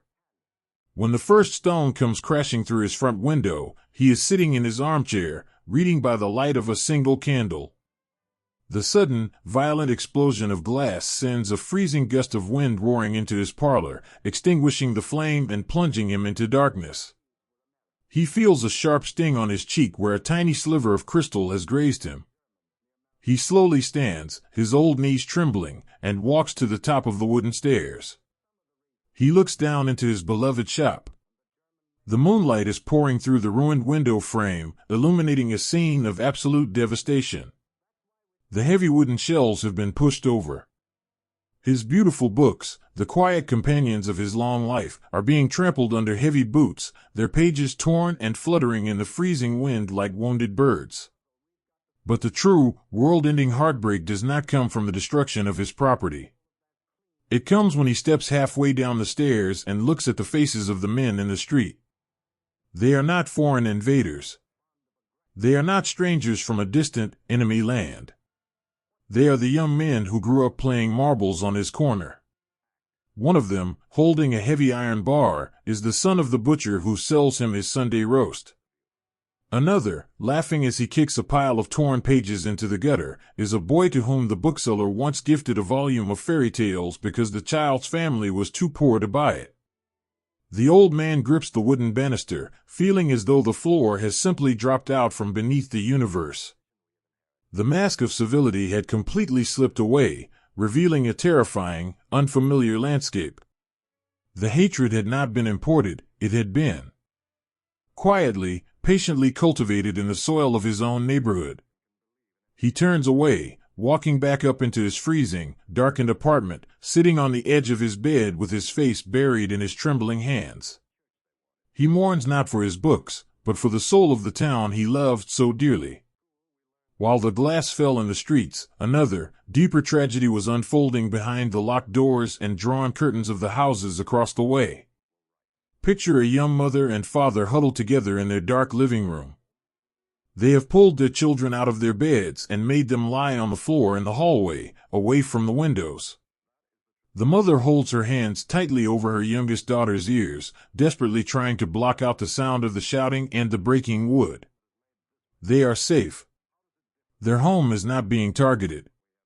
But the terror they feel is suffocating, mixed with a profound, sickening shame. They peer through a tiny crack in their velvet curtains, watching the destruction of the shops across the street. The husband's hands are clenched into tight fists at his sides. He wants to run down the stairs. He wants to stand in front of the bookseller's door and shout for the mob to go home. He is a decent man who has always believed in the rule of law and justice and standing up for the weak. But he does not move. He looks at his frightened wife, he looks at his shivering children on the floor, and a paralyzing, leaden fear anchors his feet to the floorboards. He knows, with absolute, terrifying clarity, that the rules of the world have changed overnight. The police are standing on the corners, watching the destruction with their arms folded.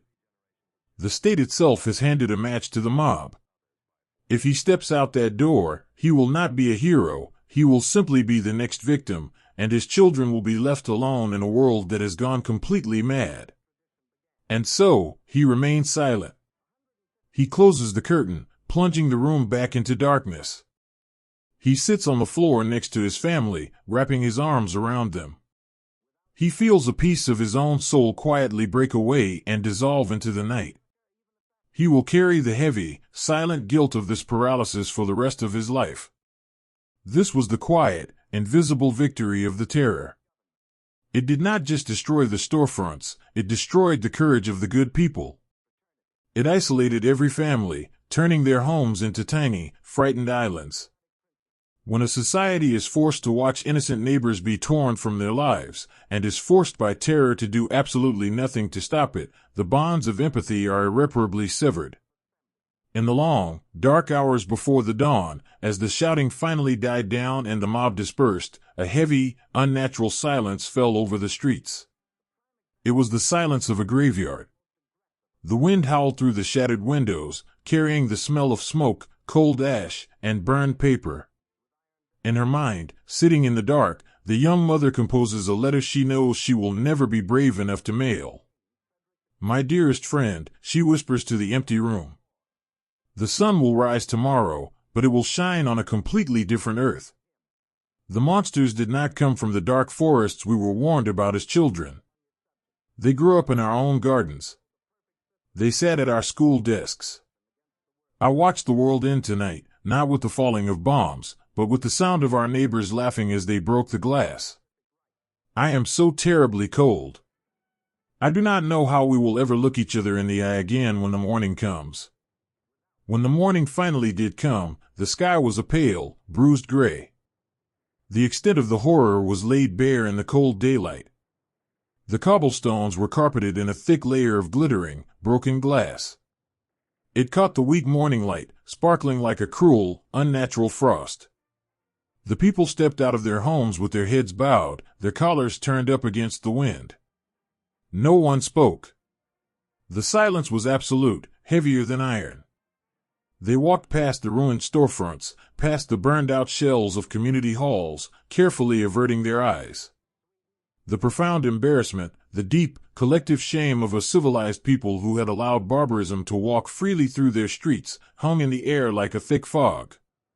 But even in the deepest, most suffocating darkness, the human spirit refuses to be entirely extinguished.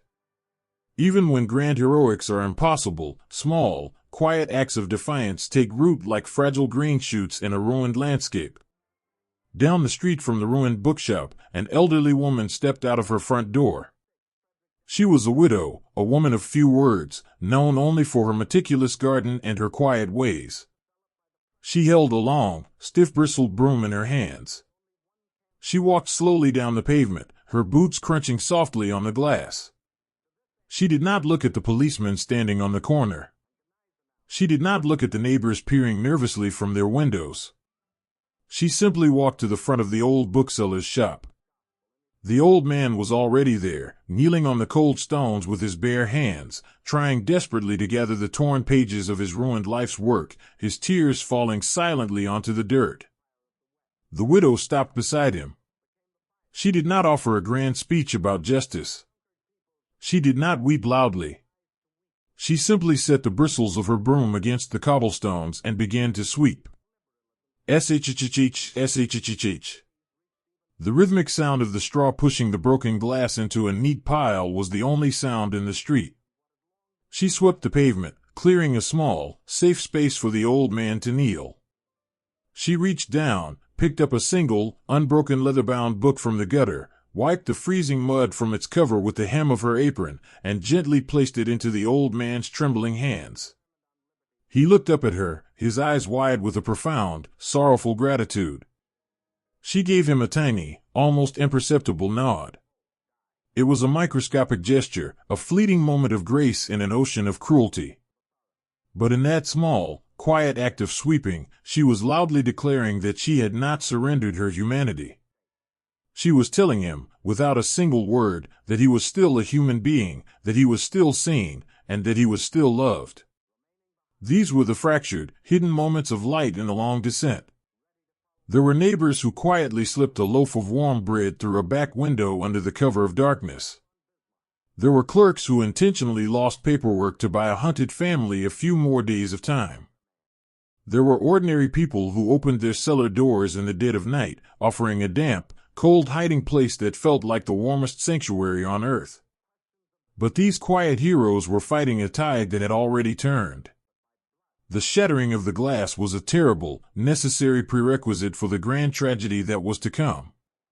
Before a nation can be convinced to march across its borders and conquer the world, it must first be conditioned to conquer its own empathy. The internal borders of decency had to be destroyed before the external borders of the map could be erased. The long, dark night had proven that the people could be divided, that terror could ensure their silence, and that the state could act with absolute, unchecked impunity. The great engine of war had just completed its most crucial test run, not on a foreign battlefield, but on the quiet, familiar streets of home.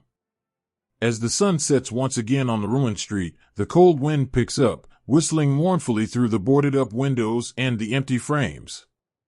The old bookseller is gone, seeking shelter with distant cousins, leaving his beloved corner to the ghosts of the past.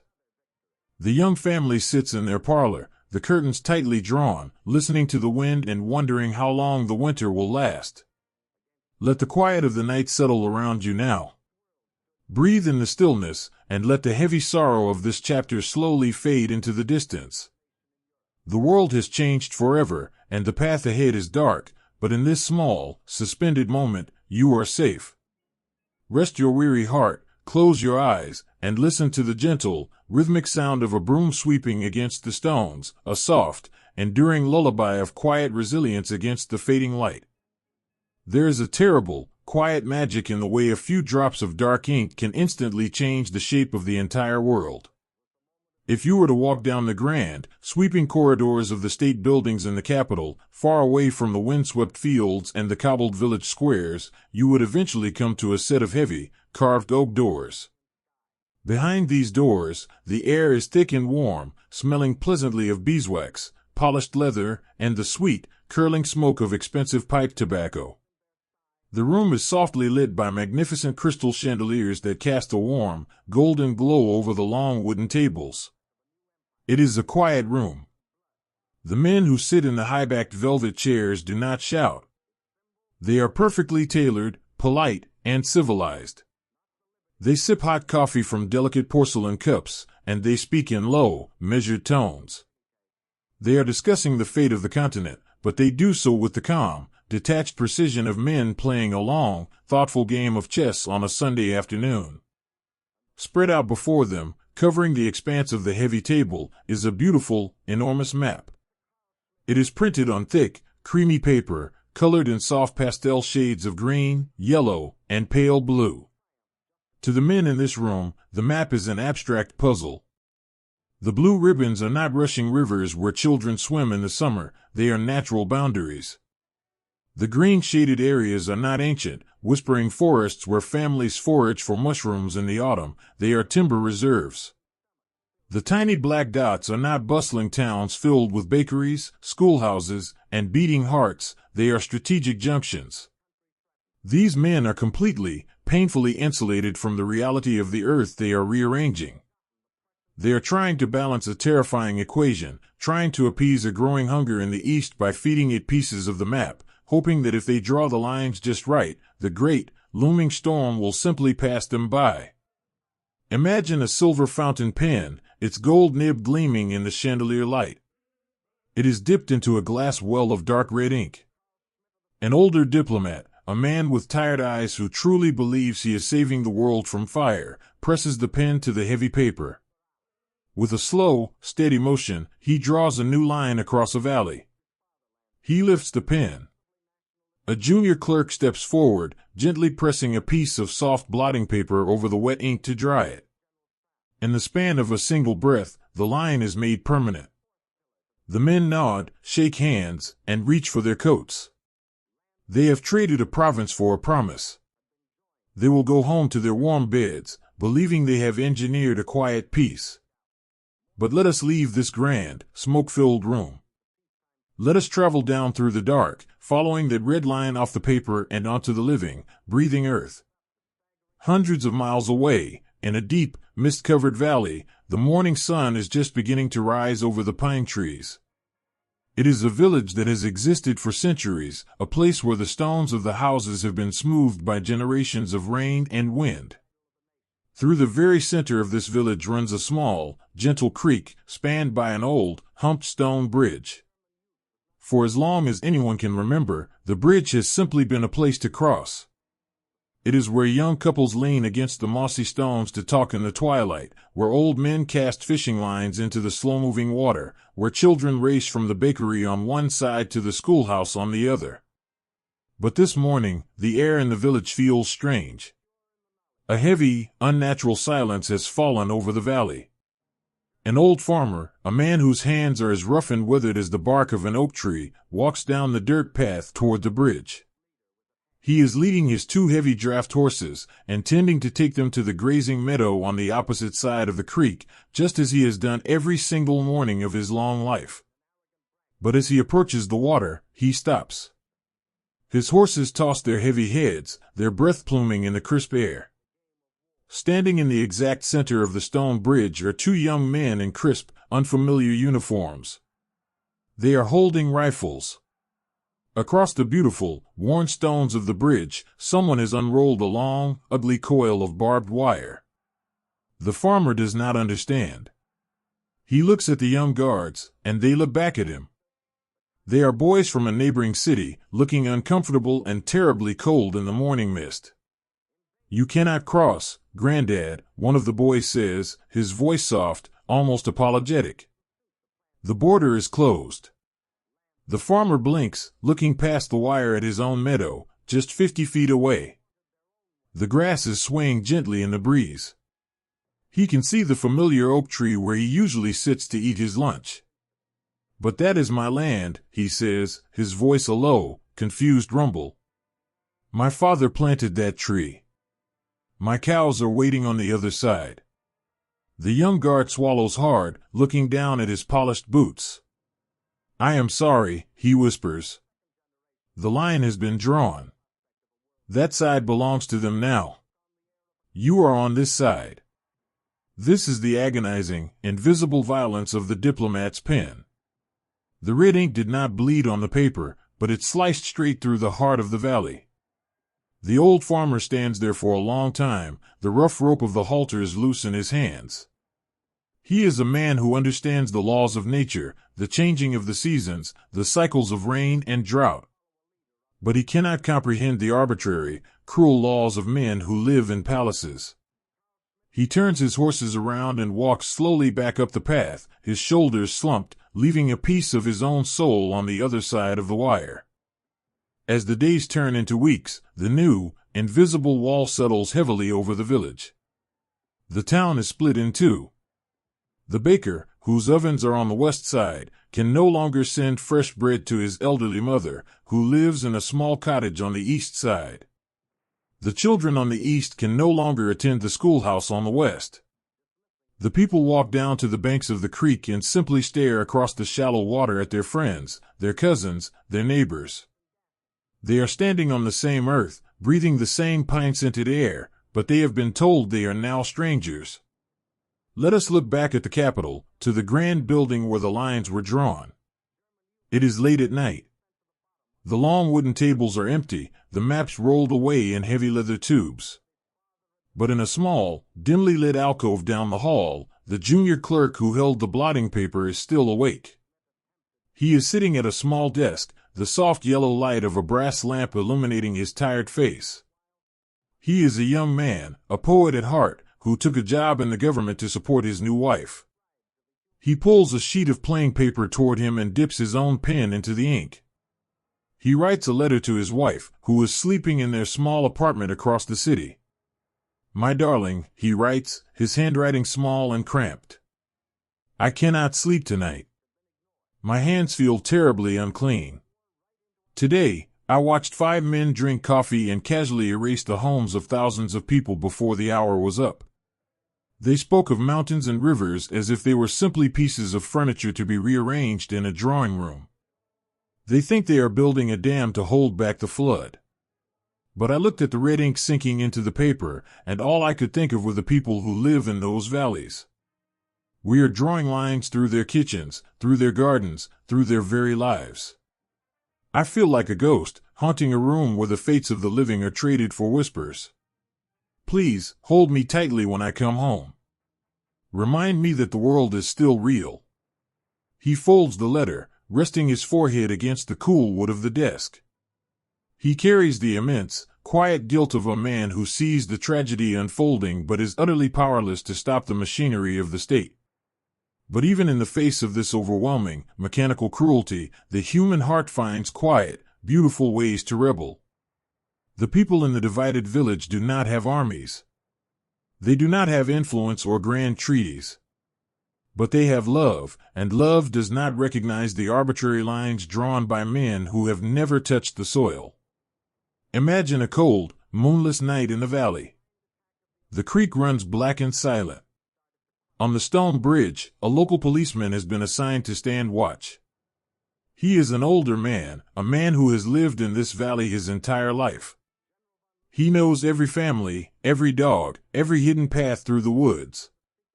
He is wearing the uniform of the state, but his heart belongs to the village.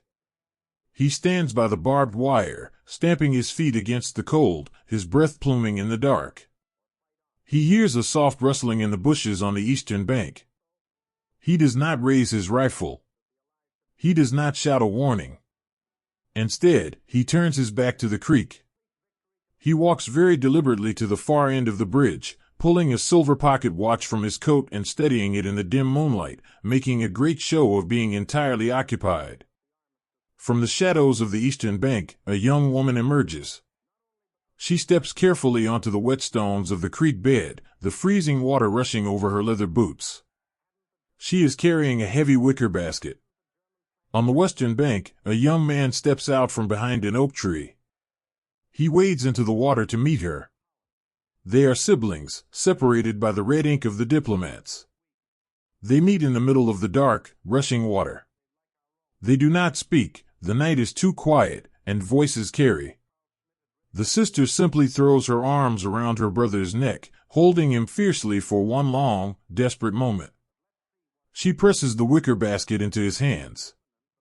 Inside are warm, knitted woolen socks for his children, and a small jar of the wild blackberry jam he has loved since he was a boy. The brother kisses her forehead, his tears mingling with the cold mist of the creek. He hands her a small, folded piece of paper, a letter telling her that they are safe, that they love her, and that they are holding on to hope. They separate, slipping back into the shadows on their respective sides of the invisible line. Up on the bridge, the old policeman snaps his pocket watch shut. He turns back around, resuming his post, gazing out over the dark, empty water. He knows exactly what just happened beneath him. And he smiles, a sad, quiet smile hidden in the darkness. These are the unseen, undocumented triumphs of the human spirit. The diplomats in their velvet chairs may have the power to draw lines on a map, to change the names of the countries, and to alter the borders of the world. But they cannot draw a line through a family. They cannot legislate away the deep, enduring roots of a community. The earth itself does not care about the ink. The ancient oak trees grow their roots beneath the borders. The birds fly freely over the wire. And the river will continue to wash the imaginary lines away, long after the empires have crumbled to dust. As we sit in the quiet of our own night, let us hold a gentle thought for those who found themselves on the wrong side of the red ink. Let us remember the old farmer, the grieving clerk, and the brave siblings in the dark water. The night is deep now. The heavy oak doors of the Capitol are locked, and the grand rooms are empty and silent. The ink has dried. But out in the valleys, beneath the vast, starry sky, the people are resting. They are dreaming of a world without wire, a world where the bridges are open and the rivers belong to everyone. Close your eyes, and let the quiet of the night wash over you. Let the heavy burdens of the map fade away into the darkness. Breathe deeply, and find comfort in the simple, unbreakable bonds of humanity that continue to glow softly, even in the deepest shadows. Sleep well, and let the peaceful current of the unseen river carry you toward a gentler dawn. There is a heavy, agonizing weight to a silence when you know the storm is already breathing just beyond the trees. If you were to walk through the ancient, whispering forests along the eastern borders during those final, lingering nights of summer, you would find a landscape that felt as though it was holding its breath. For centuries, these deep woods had been a place of quiet sanctuary. There were places of dappled sunlight and soft moss, where generations of families had gone to pick wild mushrooms in the damp mornings, and where the only sounds were the calls of owls and the wind rustling through the crowns of the great, towering pines. But in the dark hours of this particular late summer, the forest had changed.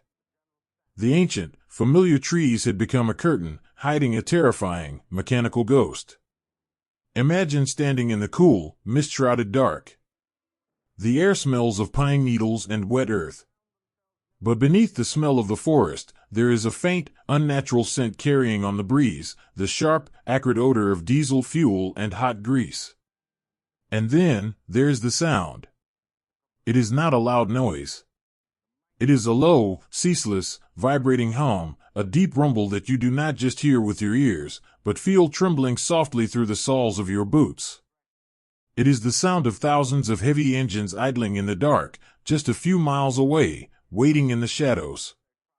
To understand the profound human sorrow of this moment, we must look at the young men who were sent to stand at the edge of this forest. Picture a young border guard. He is barely out of his boyhood, a farmer's son who knows the cycles of the moon and the best time to plant winter wheat. He is wearing a heavy wool coat that feels rough against his neck, and the metal of his rifle is biting cold in his bare hands. He is standing in a shallow trench that he dug himself, the damp earth clinging to his knees. He looks out into the impenetrable blackness of the trees. He cannot see the great army gathering across the invisible line. He can only hear the monstrous grinding of gears, the muffled shouts of unseen men in a foreign tongue, and the terrifying, rhythmic clanking of heavy metal tracks maneuvering into the brush. He is so incredibly frightened. The fear is a cold, heavy stone sitting at the bottom of his stomach. He remembers, just a few years ago, playing hide-and-seek in woods exactly like these. He remembers the feeling of invincibility that comes with youth, the belief that the world is a wide, bright place meant only for living. Now, the world has shrunk down to this dark, freezing line in the dirt. He feels a gentle tap on his shoulder. He jumps, his heart leaping into his throat, but it is only his companion, an older man, a veteran from a past war, whose face is lined with deep, quiet wisdom. The older man does not speak. Words are too fragile for a night like this. He simply unscrews the cap of a small, dented metal thermos and pours a cup of hot, sweetened tea. He hands the steaming cup to the young boy. The boy takes it, his hand shaking so badly that a few drops of the dark tea spill onto the soil. He takes a sip. The warmth of the liquid spreads down his chest, a tiny, beautiful bloom of comfort in the center of an infinite dread. The older guard rests a heavy, warm hand on the boy's shoulder, squeezing it gently. It is a silent, profound transfer of strength. It says, "I am here. You are not alone in the dark. We will face the morning together." This agonizing, suspended waiting was the cruelest torture of all. It is one thing to fight a storm when the rain is falling. It is an entirely different, exhausting kind of suffering to stand in the still, heavy air, watching the black clouds gather, waiting for the lightning to strike. While the guard stood in the damp forests, the families in the villages behind them were trapped in the very same, suffocating pause. Let us drift back from the dark tree line, following a narrow dirt road until we reach a small, sleeping farming village. Most of the windows are dark, the wooden shutters pulled tight against the night. But in one small farmhouse at the edge of the fields, a single oil lamp is still burning, casting a warm, golden glow against the glass. Inside, a young woman is sitting at a worn wooden table. Her husband is one of the men standing in the dark forest miles away. The house is completely silent, save for the rhythmic, comforting ticking of a grandfather clock in the corner. She has spent the entire day trying to keep her hands busy, trying to outrun the shadow of the ghost in the east. She has swept the floors until they are spotless. She has mended every torn shirt in the basket. She has braided garlic and hung it from the rafters, going through the timeless, comforting motions of preparing for the autumn. But now, in the quiet of the night, there is nothing left to distract her. The silence presses in around her. She pulls a sheet of paper toward her, dipping a pen into an inkwell, and begins to write to her husband. She knows the mail is no longer running. She knows he may never read these words. But the act of writing to him is the only way she can feel his presence, the only way she can bridge the terrifying distance between her warm kitchen and his cold trench. "My dearest heart," she writes, the pen scratching softly against the silence. "The house is so incredibly empty without you. The dog waits by the door every evening, listening for your footsteps on the gravel. I gathered the last of the late apples today. They are so sweet this year. I have put them in the cellar, and I promise I will bake your favorite tart the very moment you walk back through the door." She pauses, the pen hovering over the paper. A tear slips down her cheek, dropping onto the page and blurring the dark ink. "The radio is quiet tonight," she continues, her handwriting becoming a little more rushed, a little more fragile. "They say we must be brave. They say we must be ready. But I do not want to be brave, my love. I just want you to be sitting across from me, reading your newspaper. I step outside in the evenings, and I look toward the east, and my heart aches with a fear I cannot name. The air feels so heavy. Please, keep your coat buttoned to the top. Please, keep your head down. Come back to me when the sun rises." She folds the letter carefully, her hands trembling, and places it inside the family Bible on the shelf. She is demonstrating a quiet, agonizing resilience. She is holding the walls of her life together through sheer willpower, refusing to let the creeping despair completely extinguish her hope. This was the unseen courage of the people. It was not the courage of shouting slogans or waving flags. It was the quiet, desperate courage of a mother making a bed for a child, the courage of a baker mixing dough in the early hours of the morning, knowing the world might end before the bread is finished baking. Imagine that baker now, just down the street from the young woman's house. He is an old man, covered in a fine dusting of white flour. The bells in the village square toll 3 in the morning. He stands at his long wooden table, rhythmically kneading a massive mound of dough. He feels the low, distant rumble of the machinery in the floorboards beneath his feet. He knows what it means. He is old enough to remember the sound of a world breaking apart.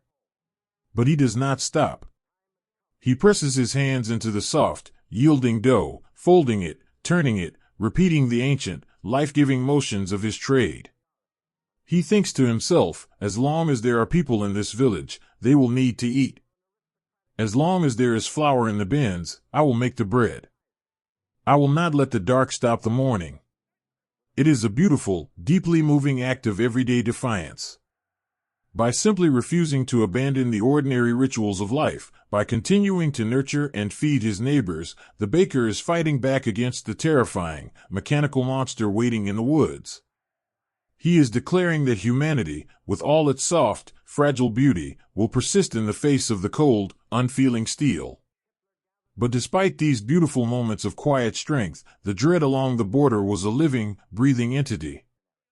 The abstract, chilling dream of living space that had been whispered in the capital so many miles away was no longer an idea. It had taken a physical form. It was made of iron, and oil, and artillery shells. And it was hungry. The people who lived on this land were not empty space.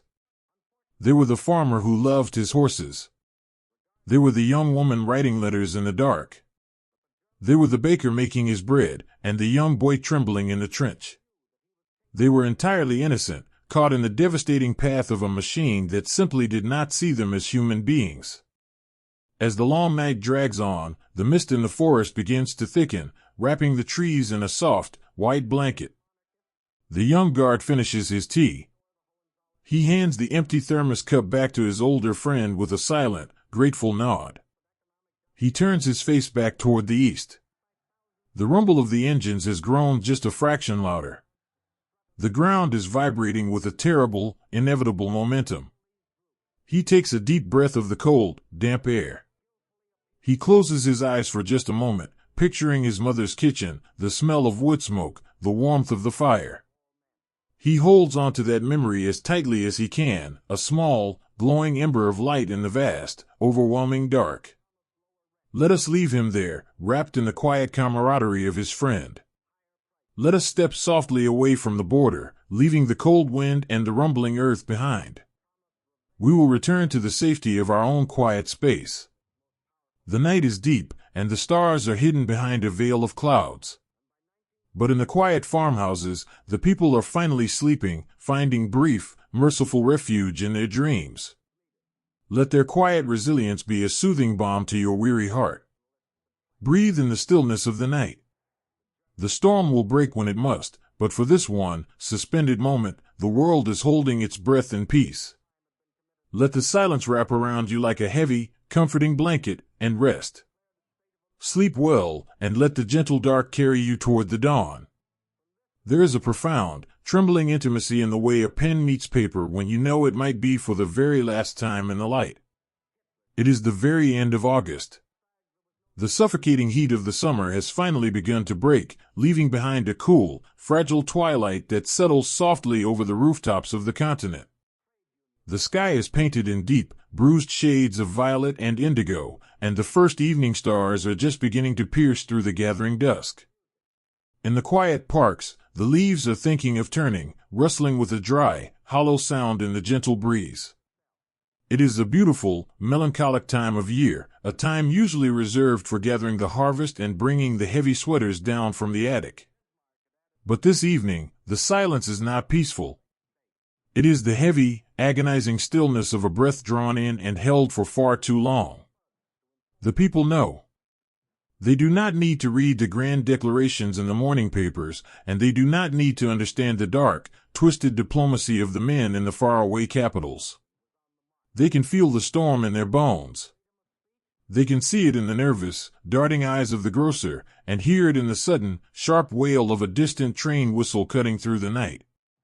The beautiful illusion of peace, that fragile glass house they had all been living in, is finally cracking beneath the immense weight of the gathering dark. And so, in millions of softly lit rooms across the great cities and the quiet, hidden valleys. People sit down at their desks, at their kitchen tables, and on the edges of their beds. They pull out sheets of pale stationery, crisp white envelopes, and heavy bottles of dark blue ink. They pick up their pens. And in the quietest hours of the night, a magnificent, heartbreaking symphony begins, the soft, rhythmic scratching of millions of nibs against paper, writing letters to the people they love, just before the world ends. Imagine a father sitting in his small, cluttered study. The room smells of old paper, leather bindings, and the faint, sweet aroma of pipe tobacco. A single brass lamp with a green glass shade casts a warm, circular pool of light over his wooden desk. Outside his window, the city is completely blacked out. The street lamps have been extinguished, and heavy, dark curtains are drawn tightly across every pane of glass in the neighborhood, hiding the city from the sky. He is writing a letter to his son, a young man who has just boarded a train bound for the frontier. The father is a strong man, a man who has weathered many storms, but tonight his hand is shaking. He looks at the blank paper, the vast, empty white space staring back at him. How does a father distill a lifetime of love, protection, and wisdom into a few paragraphs? How does he say goodbye to his boy without sounding as though he has given up hope? He takes a deep breath, dips his pen, and begins to write. My dearest boy, the ink flows onto the page, dark and steady. The house is so incredibly quiet tonight. Your mother has gone to bed early, though I know she is only lying there, listening to the wind. I am sitting here looking at the small wooden boat we carved together when you were a child. Do you remember? We sailed it in the creek behind the church, and you cried when the current took it away. I told you then that sometimes we must let things go into the rushing water, and trust that they will find a safe shore. He pauses, taking off his spectacles and rubbing his tired eyes. He desperately wants to write about the fear gripping his heart. He wants to curse the grand, terrible machinery of history that is stealing his child to feed an ideological hunger for earth and power. But he does not. He swallows his anger, because anger will not keep his son warm in the damp trenches. I want you to remember the garden, he writes, his handwriting becoming softer, more deliberate. I want you to remember the smell of the plum tree in the spring, and the way the sun warms the stones on the patio. Carry this house in your heart. Whatever madness you see out there in the dark, do not let it change who you are. Be kind to the men beside you. Share your bread. And know, with every step you take, that my love is a shield around you. We will keep the lamp burning in the window until you return. He carefully folds the paper, his rough thumbs pressing the crease flat. He seals it in an envelope, placing a piece of his own soul inside the fold. It is a quiet, devastating act of everyday heroism, a father hiding his own terror to give his son the gift of courage. Across the country, in a small, drafty apartment under the eaves of an old building, a young woman is sitting on the floor by the window. The moonlight is streaming through a crack in the blackout curtains, illuminating a beautiful, tragic sight. Hanging on the door of her wardrobe is a white lace wedding dress. It is perfectly pressed, the delicate embroidery catching the pale light like frost on a winter window. She was supposed to be married in 3 days. The invitations had been sent, the flowers had been ordered, and the tiny apartment was filled with the scent of dried lavender and anticipation. But yesterday, the mobilization orders were posted on the town square. Her fiancé, a gentle young man who works in the bakery down the street, traded his baker's apron for a heavy wool uniform and marched away before the sun came up. She is holding a small, linen-bound notebook on her lap. She is writing to him, her tears falling softly, silently onto the pages, warping the paper and making the ink run like tiny rivers. My darling, she whispers to the empty room as she writes. I looked at the dress tonight. It looks like a ghost hanging there in the dark. I am so angry at the world. We asked for so little. We only wanted a small kitchen, a warm stove, and the quiet rhythm of our days together. Why must they take our beautiful, ordinary life and throw it into the fire? She wipes her cheek with the back of her hand, taking a deep, shuddering breath. The despair is a heavy ocean, but she refuses to drown in it. She reaches over to a small vase on her nightstand and plucks a single, dried sprig of lavender. "I am pressing this flower into the page for you," she writes, her hand steadying. "Keep it in your pocket. Whenever you smell it, I want you to think of the life we are going to build when this terrible storm passes. The calendar on the wall means nothing now. Whether it is next week, next month, or next year, I will be waiting for you in the white dress.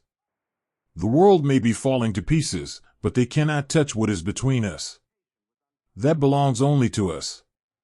Come back to me." She closes the notebook, pressing the lavender flat between the pages. She is anchoring him to the earth with a thread of pure, defiant love. In a world that is rapidly descending into a cold, mechanical darkness, her letter is a warm, glowing ember of humanity that refuses to be extinguished. And then, there are the letters written not to the young, but to the past. In a quiet, sleepy village nestled in a deep valley, an elderly woman sits at her heavy oak dining table. She is wearing a thick knitted shawl around her frail shoulders. The house is cold, the hearth swept clean. She has lived a very long time. She remembers the last time the world tore itself apart. She remembers the empty chairs at the tables, the missing limbs, the quiet, suffocating grief that blanketed the towns like an endless winter. She is writing a letter to her sister, who lives far away across the sea, in a country where the street lamps are still burning brightly. My sweet sister, her handwriting is shaky, the elegant loops of her youth now trembling with age and exhaustion. I am so terribly tired. I sit here listening to the wind rattle the window panes, and it sounds exactly as it did 20 years ago. I watched the young boys marching through the square today. They looked so proud, so entirely unaware of what the dark truly holds. I wanted to run out and pull them back by their collars, to hide them in my cellar until the men in the capital come to their senses. But I am just an old woman, and the machinery of the world is too loud to hear my voice. She dips her pen again, the scratch of the metal echoing in the silent, empty house. I am making my peace with the coming night, she writes softly. I have canned the last of the summer tomatoes. I have chopped the firewood. I will tend to my small garden as long as the frost allows, because the earth is the only thing that does not lie to us. Do not worry for me, sister. I have seen the worst of what men can do, and I have seen the sun rise the next morning anyway. Pray for the young ones. Pray that the dark is swift, and the dawn is merciful. She signs her name, a fragile, fading mark on the page. She has survived the collapse of empires, the burning of currency, and the shattering of glass. Her letter is a quiet testament to the enduring, exhausted resilience of a generation that is being asked to walk through the fire one last time. As the night stretches on, millions of these letters are folded, sealed, and stamped. They are carried down dark, silent stairwells. They are slipped into the narrow brass slots of neighborhood postboxes, falling into the dark with a soft, final rustle. Think of those heavy iron postboxes standing on the corners of the sleeping streets. They are not merely metal containers, they are sacred vaults. Tonight, they hold the collective, fragile soul of a continent. They hold the apologies that took years to write, the frantic declarations of young love, the quiet wisdom of fathers, and the tear-stained prayers of mothers. They hold the final, desperate whispers of peacetime. These letters were not written by generals or dictators. They contain no grand strategies, no hatred, no hunger for conquest. They contain only the simple, beautiful, devastating proof that the people who were about to be swallowed by the darkest chapter in human history were profoundly, beautifully human. They loved. They feared. They hoped. When the morning comes, the postman will unlock these boxes. They will gather the heavy canvas bags, carrying millions of paper boats to the trains, sending them out across the rivers and the mountains, into the unknown. Some of these letters will be read by the light of a trench lantern. Some will be carried in breast pockets until the paper wears thin. and some will arrive at houses that are no longer standing, returned to the wind. But for this one quiet moment, they are safe. The ink is drying. The pens are laid down. The lamps are finally turned off, one by one, until the cities and the villages are completely swallowed by the soft, velvet curtain of the night. Let the quiet descend upon you now. Let the gentle scratching of the pen fade from your mind, replaced by the slow, steady rhythm of your own breathing. The world in our story has gone to sleep, waiting for a morning that will change everything. But here, in your space, you are safe. There is no storm gathering outside your window. There is only peace. Close your eyes, let go of the day, and let the soothing dark carry you into a deep, restful slumber. Sleep well, and let the quiet of the night watch over you. There is a terrifying, breathless stillness that settles over the world in the exact moment you realize the heavy stone has finally been pushed over the edge, and no human hand can ever pull it back. It is the very last night of the summer, a night that hangs thick and warm over the ancient, sleeping cities and the quiet, mist-covered valleys. For weeks, the air has been vibrating with a frantic, desperate energy. If you had listened closely to the wind, you would have heard the chaotic, overlapping voices of a continent pleading for time. You would have heard the frantic ringing of telephones in grand, marble-floored ministries, the breathless rush of couriers running up velvet-carpeted stairs, and the frantic, rhythmic tapping of telegraph keys echoing across borders, carrying the heavy, desperate promises of men trying to negotiate with a hurricane.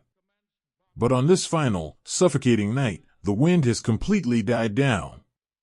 The grand, sweeping machinery of diplomacy, the elegant words, the stamped papers, the secret meetings in smoke-filled rooms, has slowly, agonizingly ground to a complete and utter halt.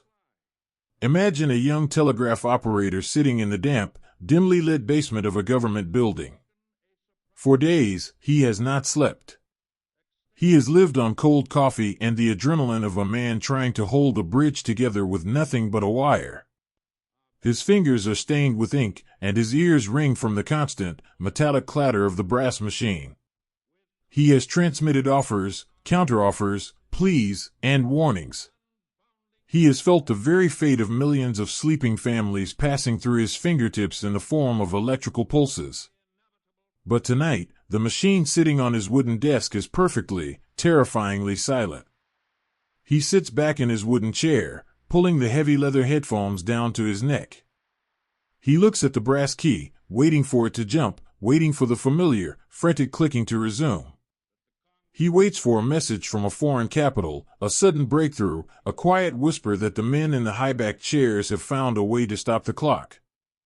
But the silence stretches on, heavy and absolute. The wire is dead. The young man rubs his exhausted eyes. He knows, with a profound and sickening certainty, what this silence means. When the men in the velvet chairs stop talking, when the ambassadors quietly pack their leather briefcases and turn off the lamps in their offices, the conversation does not truly end. It is simply handed over to the machines in the dark. It is handed over to the steel, and the engines, and the marching feet. He stands up, walks to the small, grimy window at the top of the basement wall, and looks out at the legs of the street lamps on the pavement above. He whispers a quiet, broken apology to the sleeping city. He tried. They all tried. But the words were never going to be enough to fill the terrible, yawning hunger that had been awakened in the East. The momentum of the dark has simply grown too vast, and the brakes have completely burned away. Above him, in the countless, darkened apartments and houses of the city, the people can feel the shift. They do not know the telegraph wires have gone dead. They do not know that the final ultimatums have expired. But the human heart is a delicate, intuitive instrument, and it senses the profound change in the atmospheric pressure of the world. Picture a mother standing in her small, spotless kitchen. The rest of the house is fast asleep, but she cannot close her eyes. The air in the room feels impossibly thick, as if the oxygen has been slowly drained away, leaving only a heavy, suffocating dread. She is standing at her ironing board, the soft, rhythmic hiss of the hot iron against damp cotton the only sound in the room. She is ironing a small, white button-down shirt for her youngest son. It is a completely mundane, ordinary task, something she has done 100 times before. But tonight, she is moving with an excruciating, deliberate slowness. She presses the hot iron over the collar, smoothing out every tiny wrinkle. She folds the sleeves with a profound, almost religious reverence. She is not just ironing a shirt. She is trying, with every ounce of her quiet, desperate willpower, to impose order on a world that is rapidly spinning into chaos. In the face of the massive, unfeeling forces of history that are about to sweep over her life, this small, domestic act is her beautiful, heartbreaking rebellion. She is packing love and care into the fibers of the cloth, a silent prayer that the warmth of her hands will somehow act as a shield for her boy when the morning breaks. She unplugs the iron and walks softly down the hallway to the children's bedroom. She stands in the doorway, listening to the gentle, rhythmic sound of their breathing. The moonlight filters through a crack in the heavy blackout curtains, falling across their peaceful, sleeping faces. They look so small, so entirely fragile. They are dreaming of wooden toys and sweet pastries, completely unaware that the invisible, protective walls of their childhood are evaporating into the night air. A single tear escapes the mother's eye, tracing a warm, slow path down her cheek. She does not wipe it away. She simply stands guard in the doorway, a quiet, solitary sentinel in the dark, absorbing the heavy silence so that her children do not have to. This is the great, unspoken tragedy of the final hours. The people were entirely powerless. They were passengers locked in the lower decks of a massive ship, feeling the engines groan and the hull shudder, knowing they were speeding toward the jagged rocks, yet completely unable to reach the wheel. They could only hold on to each other, whisper words of comfort in the dark, and wait for the terrible sound of the impact. Let us travel away from the city, out into the quiet, rolling hills of the countryside. Here, the night sky is vast and clear, a magnificent canopy of silver stars indifferent to the struggles of the earth below. In a small, stone bell tower overlooking a sleepy village, an old clockmaker is slowly climbing the spiraling wooden stairs. He carries a small brass lantern, its warm, amber light dancing against the rough-hewn stones. He has climbed these stairs every night for 40 years to wind the heavy iron gears of the great town clock. It is his sacred duty, a quiet, solitary life dedicated to the gentle, rhythmic measurement of time. He reaches the belfry, the air smelling of old wood, dust, and cold iron. He sets his lantern down and places his worn hands on the massive, cold crank. He begins to turn it, feeling the heavy, satisfying resistance of the mainspring. Click. Click. Click. The sound of the winding ratchets echoes softly in the small room. He looks at the giant face of the clock, illuminated by the pale moonlight. The long, heavy minute hand is slowly, inevitably creeping toward the 12. It is almost midnight. For his entire life, the old clockmaker has viewed time as a gentle, comforting companion.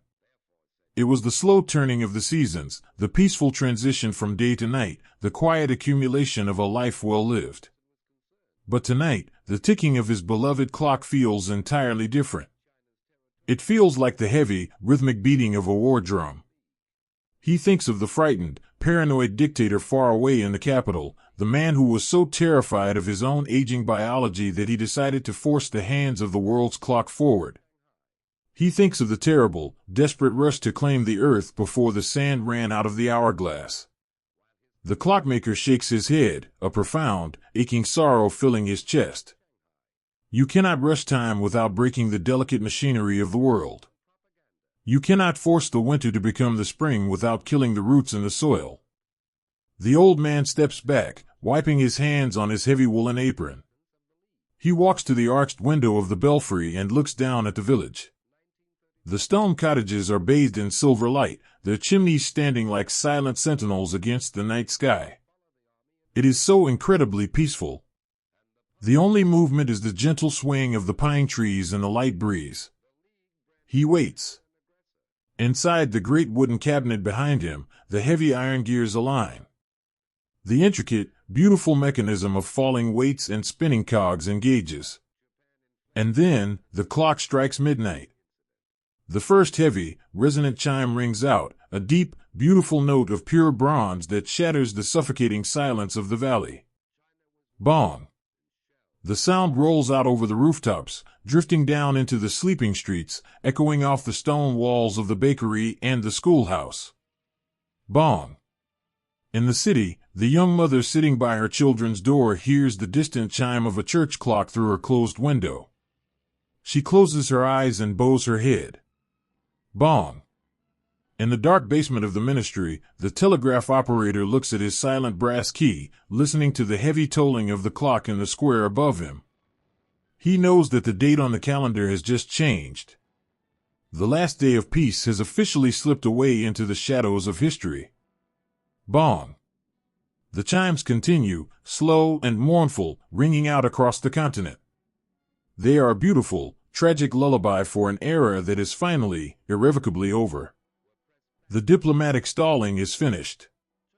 The agonizing wait is done. The heavy stone has reached the bottom of the hill, and the earth is about to shake.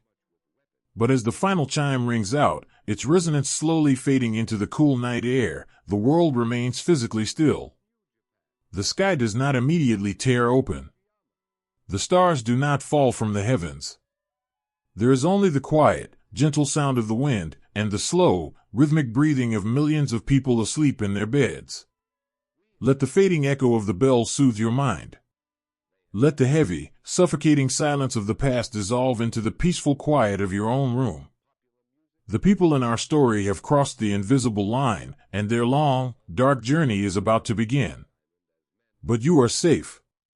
You are far away from the ticking clock and the silent telegraph wires.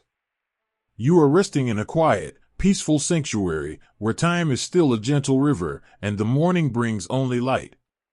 Breathe deeply, and let the cool night air wash over you. Release the weight of the history you have carried tonight.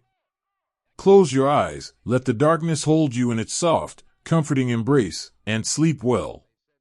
The midnight has passed, and you are entirely safe. There is a specific, hollow kind of silence that fills a room the moment a wooden box speaks the words you have spent a lifetime praying never to hear. In the corner of millions of parlors and sitting rooms, resting on crocheted doilies or polished sideboards, sat the miraculous invention of the age. The radio. It was a beautiful piece of furniture, crafted from smooth walnut or rich mahogany, its front adorned with a woven fabric mesh and a glowing, amber glass dial. For years, this magical box had been a source of profound comfort and joy. It had filled the long, dark winter evenings with the sweeping strings of symphony orchestras, the light-hearted laughter of comedians, and the comforting, rhythmic melodies of dance bands. It was a warm, glowing hearth for the modern age, gathering families together in a shared circle of light. But on this particular morning, as the late summer sun streamed through the lace curtains and illuminated the dust motes dancing in the air, the wooden box ceased to be an instrument of joy. It became, instead, the sole, heavy anchor tethering every home to a breaking world. Imagine a family sitting in their small, tidy living room. The Sunday breakfast dishes have been washed and dried, stacked neatly in the cupboards. The father is sitting in his worn armchair, leaning forward, his elbows resting on his knees. His face is pale, his eyes fixed unblinkingly on the amber glow of the dial. Beside him on the sofa, his wife holds her mending in her lap, but her hands are perfectly still. A needle, threaded with dark wool, is suspended halfway through a torn sock, completely forgotten. On the braided rug at their feet, two young children are playing quietly with wooden blocks, sensing the immense gravity in the room but entirely unable to understand it. The air is filled with the soft, electric hum of the vacuum tubes warming up, followed by the dry, rustling crackle of static. It sounds like autumn leaves being crushed underfoot. And then, a voice emerges from the static. It is not a loud voice. It is not angry, or triumphant, or grand. It is the voice of an older man, an exhausted man standing in a distant capital, speaking into a microphone with a heavy, profound resignation. The words drift through the fabric speaker, falling into the quiet living room like heavy, cold stones dropping into a still pond. The promises have failed. The lines on the map have been crossed. The paper treaties have been torn away, and the terrible, mechanical momentum that had been building in the dark has finally spilled over into the light. The long, agonizing wait is over. The country is at war. When the final word is spoken, the voice on the radio falls silent. The broadcast transitions, with surreal, absurd suddenness, back to a recording of a gentle, swelling orchestral waltz. The beautiful music fills the room, mocking the absolute devastation that has just been delivered. The father does not move.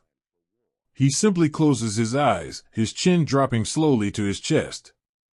He exhales a long, shuddering breath, a breath he feels he has been holding for months. In a strange, heartbreaking way, the arrival of the worst news brings a terrible kind of relief. The exhausting, paralyzing anxiety of the unknown has vanished, replaced by the crushing, undeniable weight of certainty. The ghost they had all been fearing has finally stepped out of the shadows, and it has a name. The mother lowers her hands, letting the mending fall into her lap. She looks at her husband's bowed head, and then down at her children, who are building a fragile tower of wooden blocks on the rug. Her heart shatters entirely. She does not wail. She does not scream.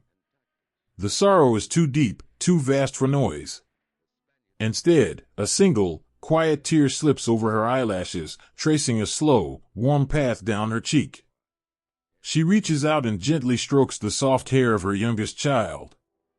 The child looks up, smiling an innocent, toothy smile, completely unaware that the invisible, protective walls of their world have just been irrevocably swept away.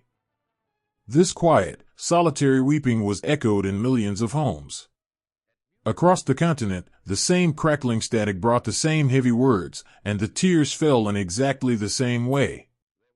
Down the street, in a small, dimly lit apartment, an old man sits entirely alone at his kitchen table. His radio is a smaller, battered model, its amber dial flickering slightly in the gloom. He is a veteran of the last great fire, a man who walks with a heavy cane and carries a landscape of invisible scars. He listens to the broadcast with his eyes wide open, staring at the grain of the wooden table. He knows the terrible, intimate truth of the words spoken on the radio.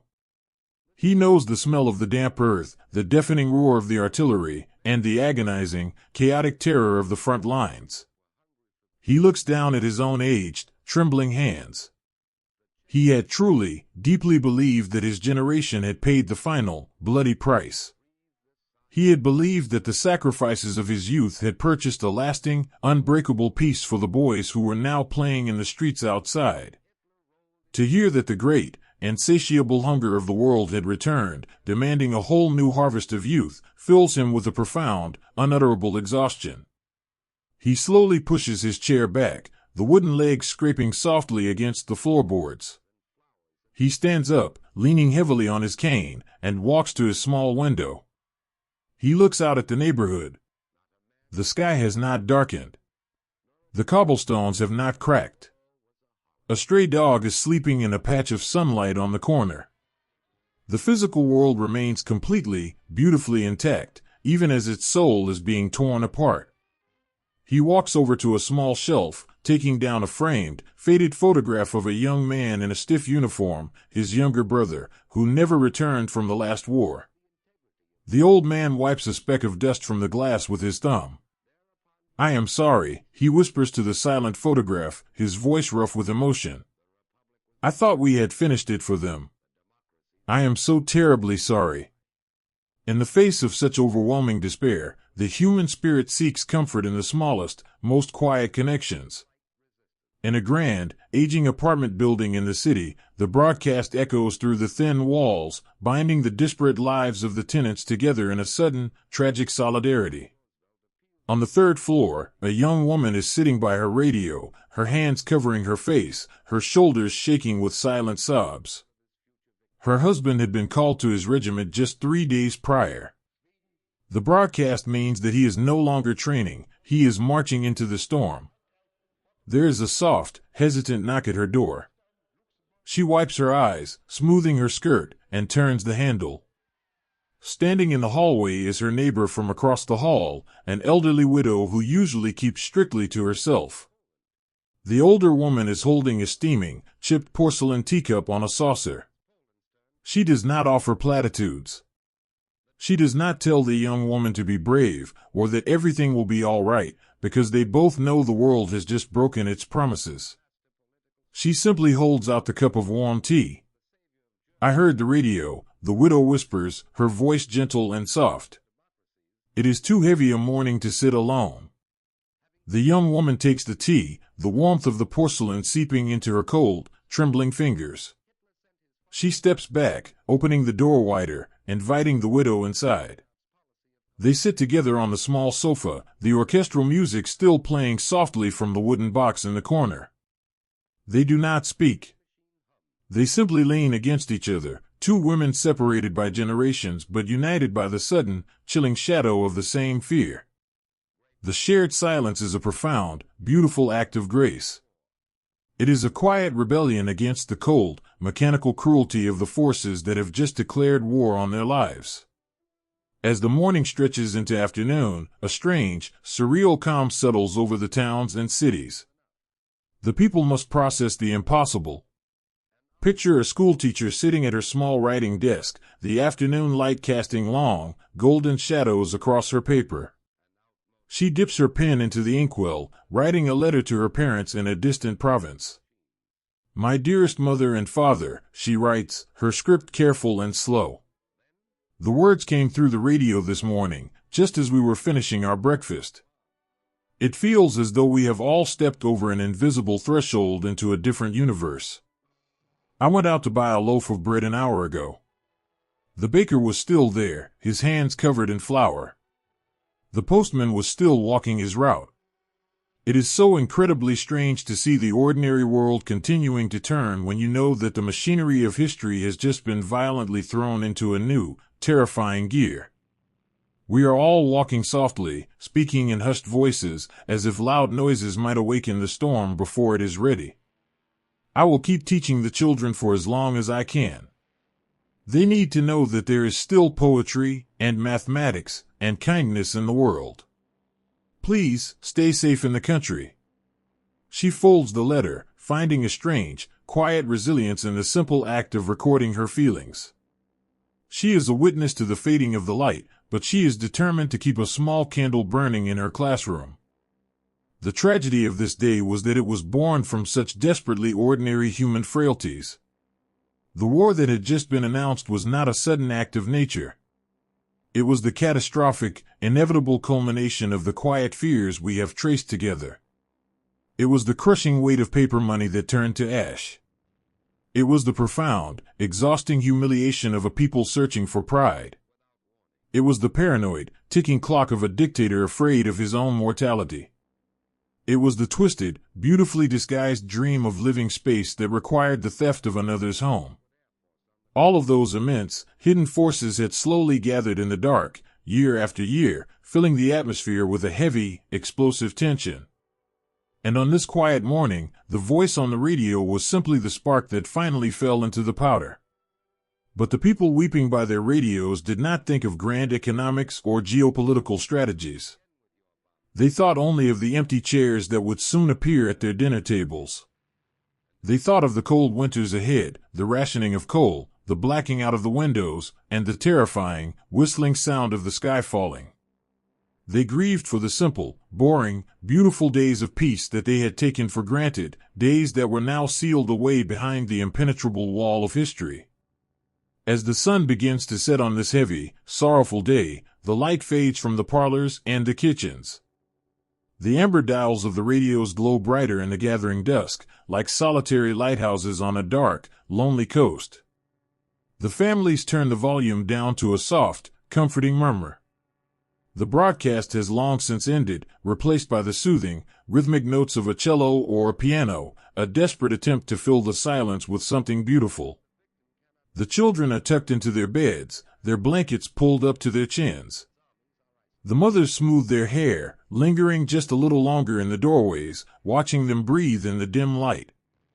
The fathers walk through the houses, checking the locks on the doors, drawing the heavy curtains tight, securing their fragile sanctuaries against the coming night.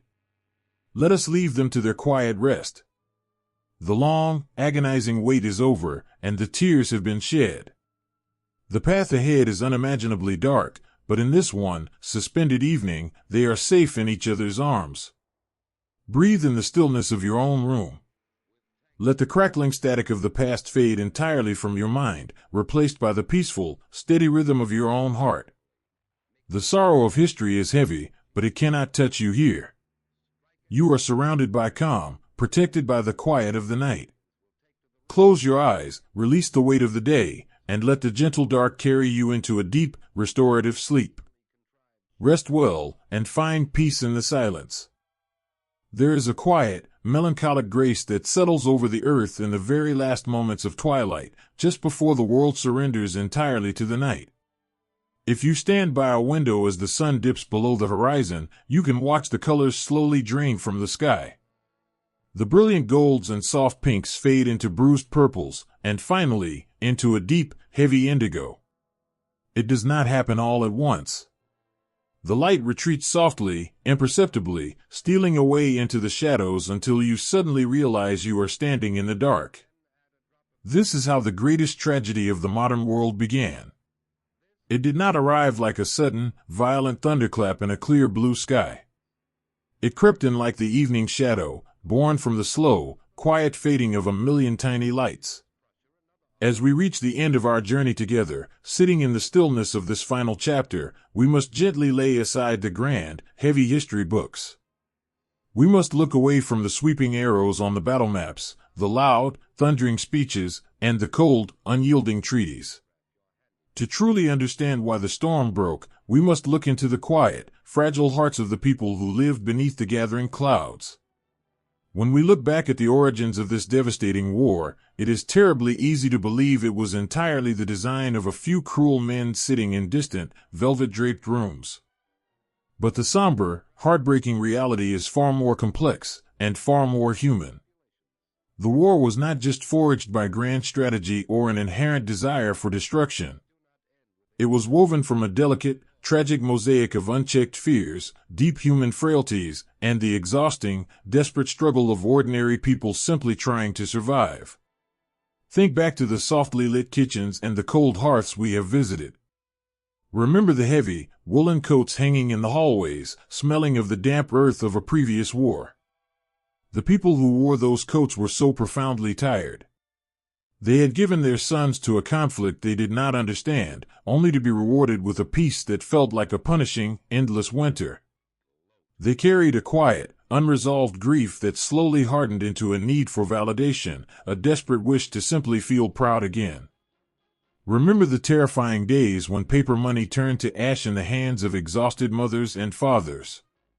We must hold a gentle space in our hearts for the terror of a parent who cannot afford a single loaf of bread, no matter how hard they work. When the very foundation of survival crumbles, when the trust in the world is completely broken, people will reach for any hand that offers to pull them from the freezing water. They will not ask where the rescue rope came from.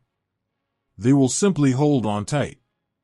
And so, weary men walked into hidden factories in the dead of night, trading the peace of their conscience for a steady paycheck. They shaped the heavy steel of armor and artillery, telling themselves they were only building a shield, a way to keep their children warm and safe. They were not monsters. They were good, decent people caught in an impossible, agonizing compromise, slowly building the engine of their own destruction just to put food on the dinner table. This descent into darkness was paved with these small, beautifully human desires. Remember the quiet farmers in the cramped valleys, looking at the colorful magazines painting glorious pictures of the East.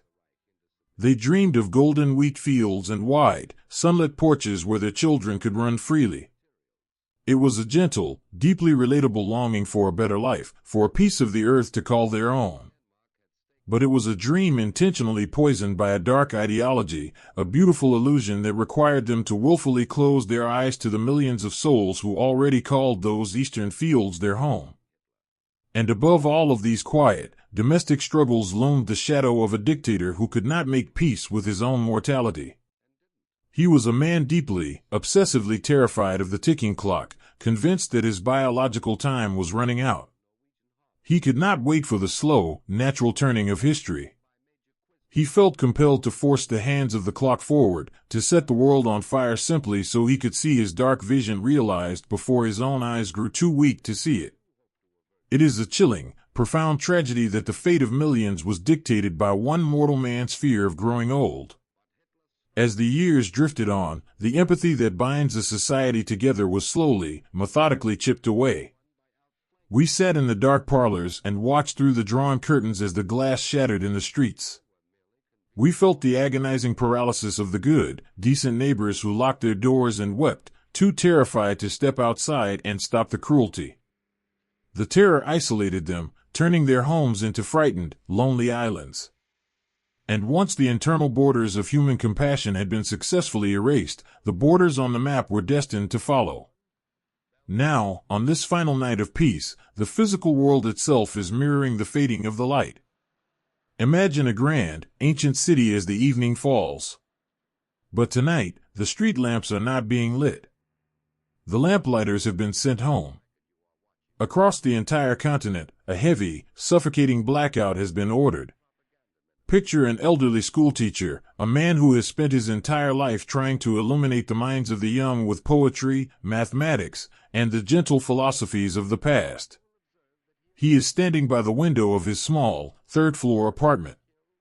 He holds a heavy, dark canvas curtain in his hands. He looks out over the city one last time before drawing it shut. The streets below are disappearing into an absolute, inky blackness. The glowing shop signs have been turned off. The headlights of the few passing cars are covered with narrow slits of tape, casting only weak, ghostly beams on the cobblestones. The city looks as though it is sinking beneath the surface of a dark, silent ocean. He pulls the heavy canvas across the glass, plunging his own room into shadows. He walks over to his small writing desk and turns on a single, low-wattage reading lamp. It casts a small, fragile circle of yellow light on the worn wood. He opens a leather-bound journal, unscrews the cap of his fountain pen, and begins to write his final entry in peacetime. The lights are going out, he writes, his hand moving slowly, thoughtfully across the page. I have just closed the curtains, and the silence in the street below is the heaviest thing I have ever felt. I have spent my life teaching children about the great, sweeping arcs of history, about the rise and fall of empires. But sitting here tonight, I realize that history does not happen in the grand halls of palaces. It happens in the quiet, unchecked corners of the human heart. He pauses, listening to the soft, rhythmic ticking of a pocket watch resting on the desk. We did not arrive at this midnight all at once, he continues, his script delicate and trembling. We walked here slowly, step by step. We walked here when we allowed our exhaustion to blind us to the suffering of our neighbors. We walked here when we traded our empathy for the promise of order. We walked here when we believed that the fire burning in the distance would never reach our own doorsteps. I do not blame the ordinary people. They were so very tired, and the promises sounded so beautiful. But the bill for those beautiful promises has finally come due. He rests his pen on the inkwell, feeling a profound, aching sorrow for the young boys he once taught, boys who are now standing in cold, damp trenches along the borders, waiting for the dawn. I will keep this small lamp burning on my desk, he whispers to the empty room as he writes his final lines. The world is entering a very long, very dark tunnel. But humanity is a resilient thing. We are capable of unimaginable cruelty, yes, but we are also capable of breathtaking grace. There will be quiet heroes in the dark. There will be shared crusts of bread, whispered words of comfort, and hands reaching out across the barbed wire. The light has faded, but it has not been completely extinguished. It is simply resting, waiting for the day when the storm finally breaks and we can open our windows to the sun once again. He closes the journal, laying his hands flat against the soft leather cover. He does not weep. He simply sits in the quiet circle of light, a solitary keeper of memory, bracing his gentle soul for the years to come. This is the somber, tragic reality of the war. It was a catastrophe born from the fragile, broken pieces of everyday life. It is a story that reminds us of the profound responsibility we hold toward one another, of the vital importance of guarding our empathy, and of the dangerous, seductive power of a beautiful lie spoken to a weary heart. But as we leave this dark era behind, we must also carry with us the memory of the quiet resilience we have witnessed. We must remember the mothers ironing shirts in the dark, the bakers kneading dough while the world trembled, and the fathers writing letters of love from the shadows of the forest. Their quiet endurance is the true legacy of the human spirit. The story is now finished. The great, heavy book of the past can be gently closed and set aside. The night outside your own window is quiet and peaceful. The air is calm, and the stars are shining steadily above the clouds, completely untouched by the sorrows of the earth. You have carried the heavy weight of history tonight, listening to the echoes of a world that has long since passed away. But those echoes cannot reach you here. You are in a safe, warm space. The shadows in your room are only the gentle, protective blanket of the evening, inviting you to rest. There are no ultimatums waiting for the dawn, no sudden storms gathering on your horizon.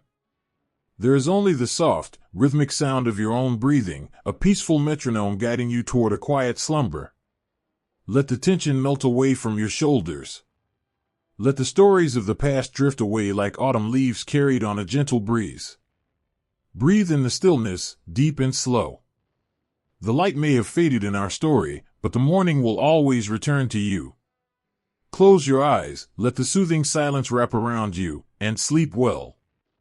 Would you like me to help you format these scripts into a final, consolidated document for your recording session?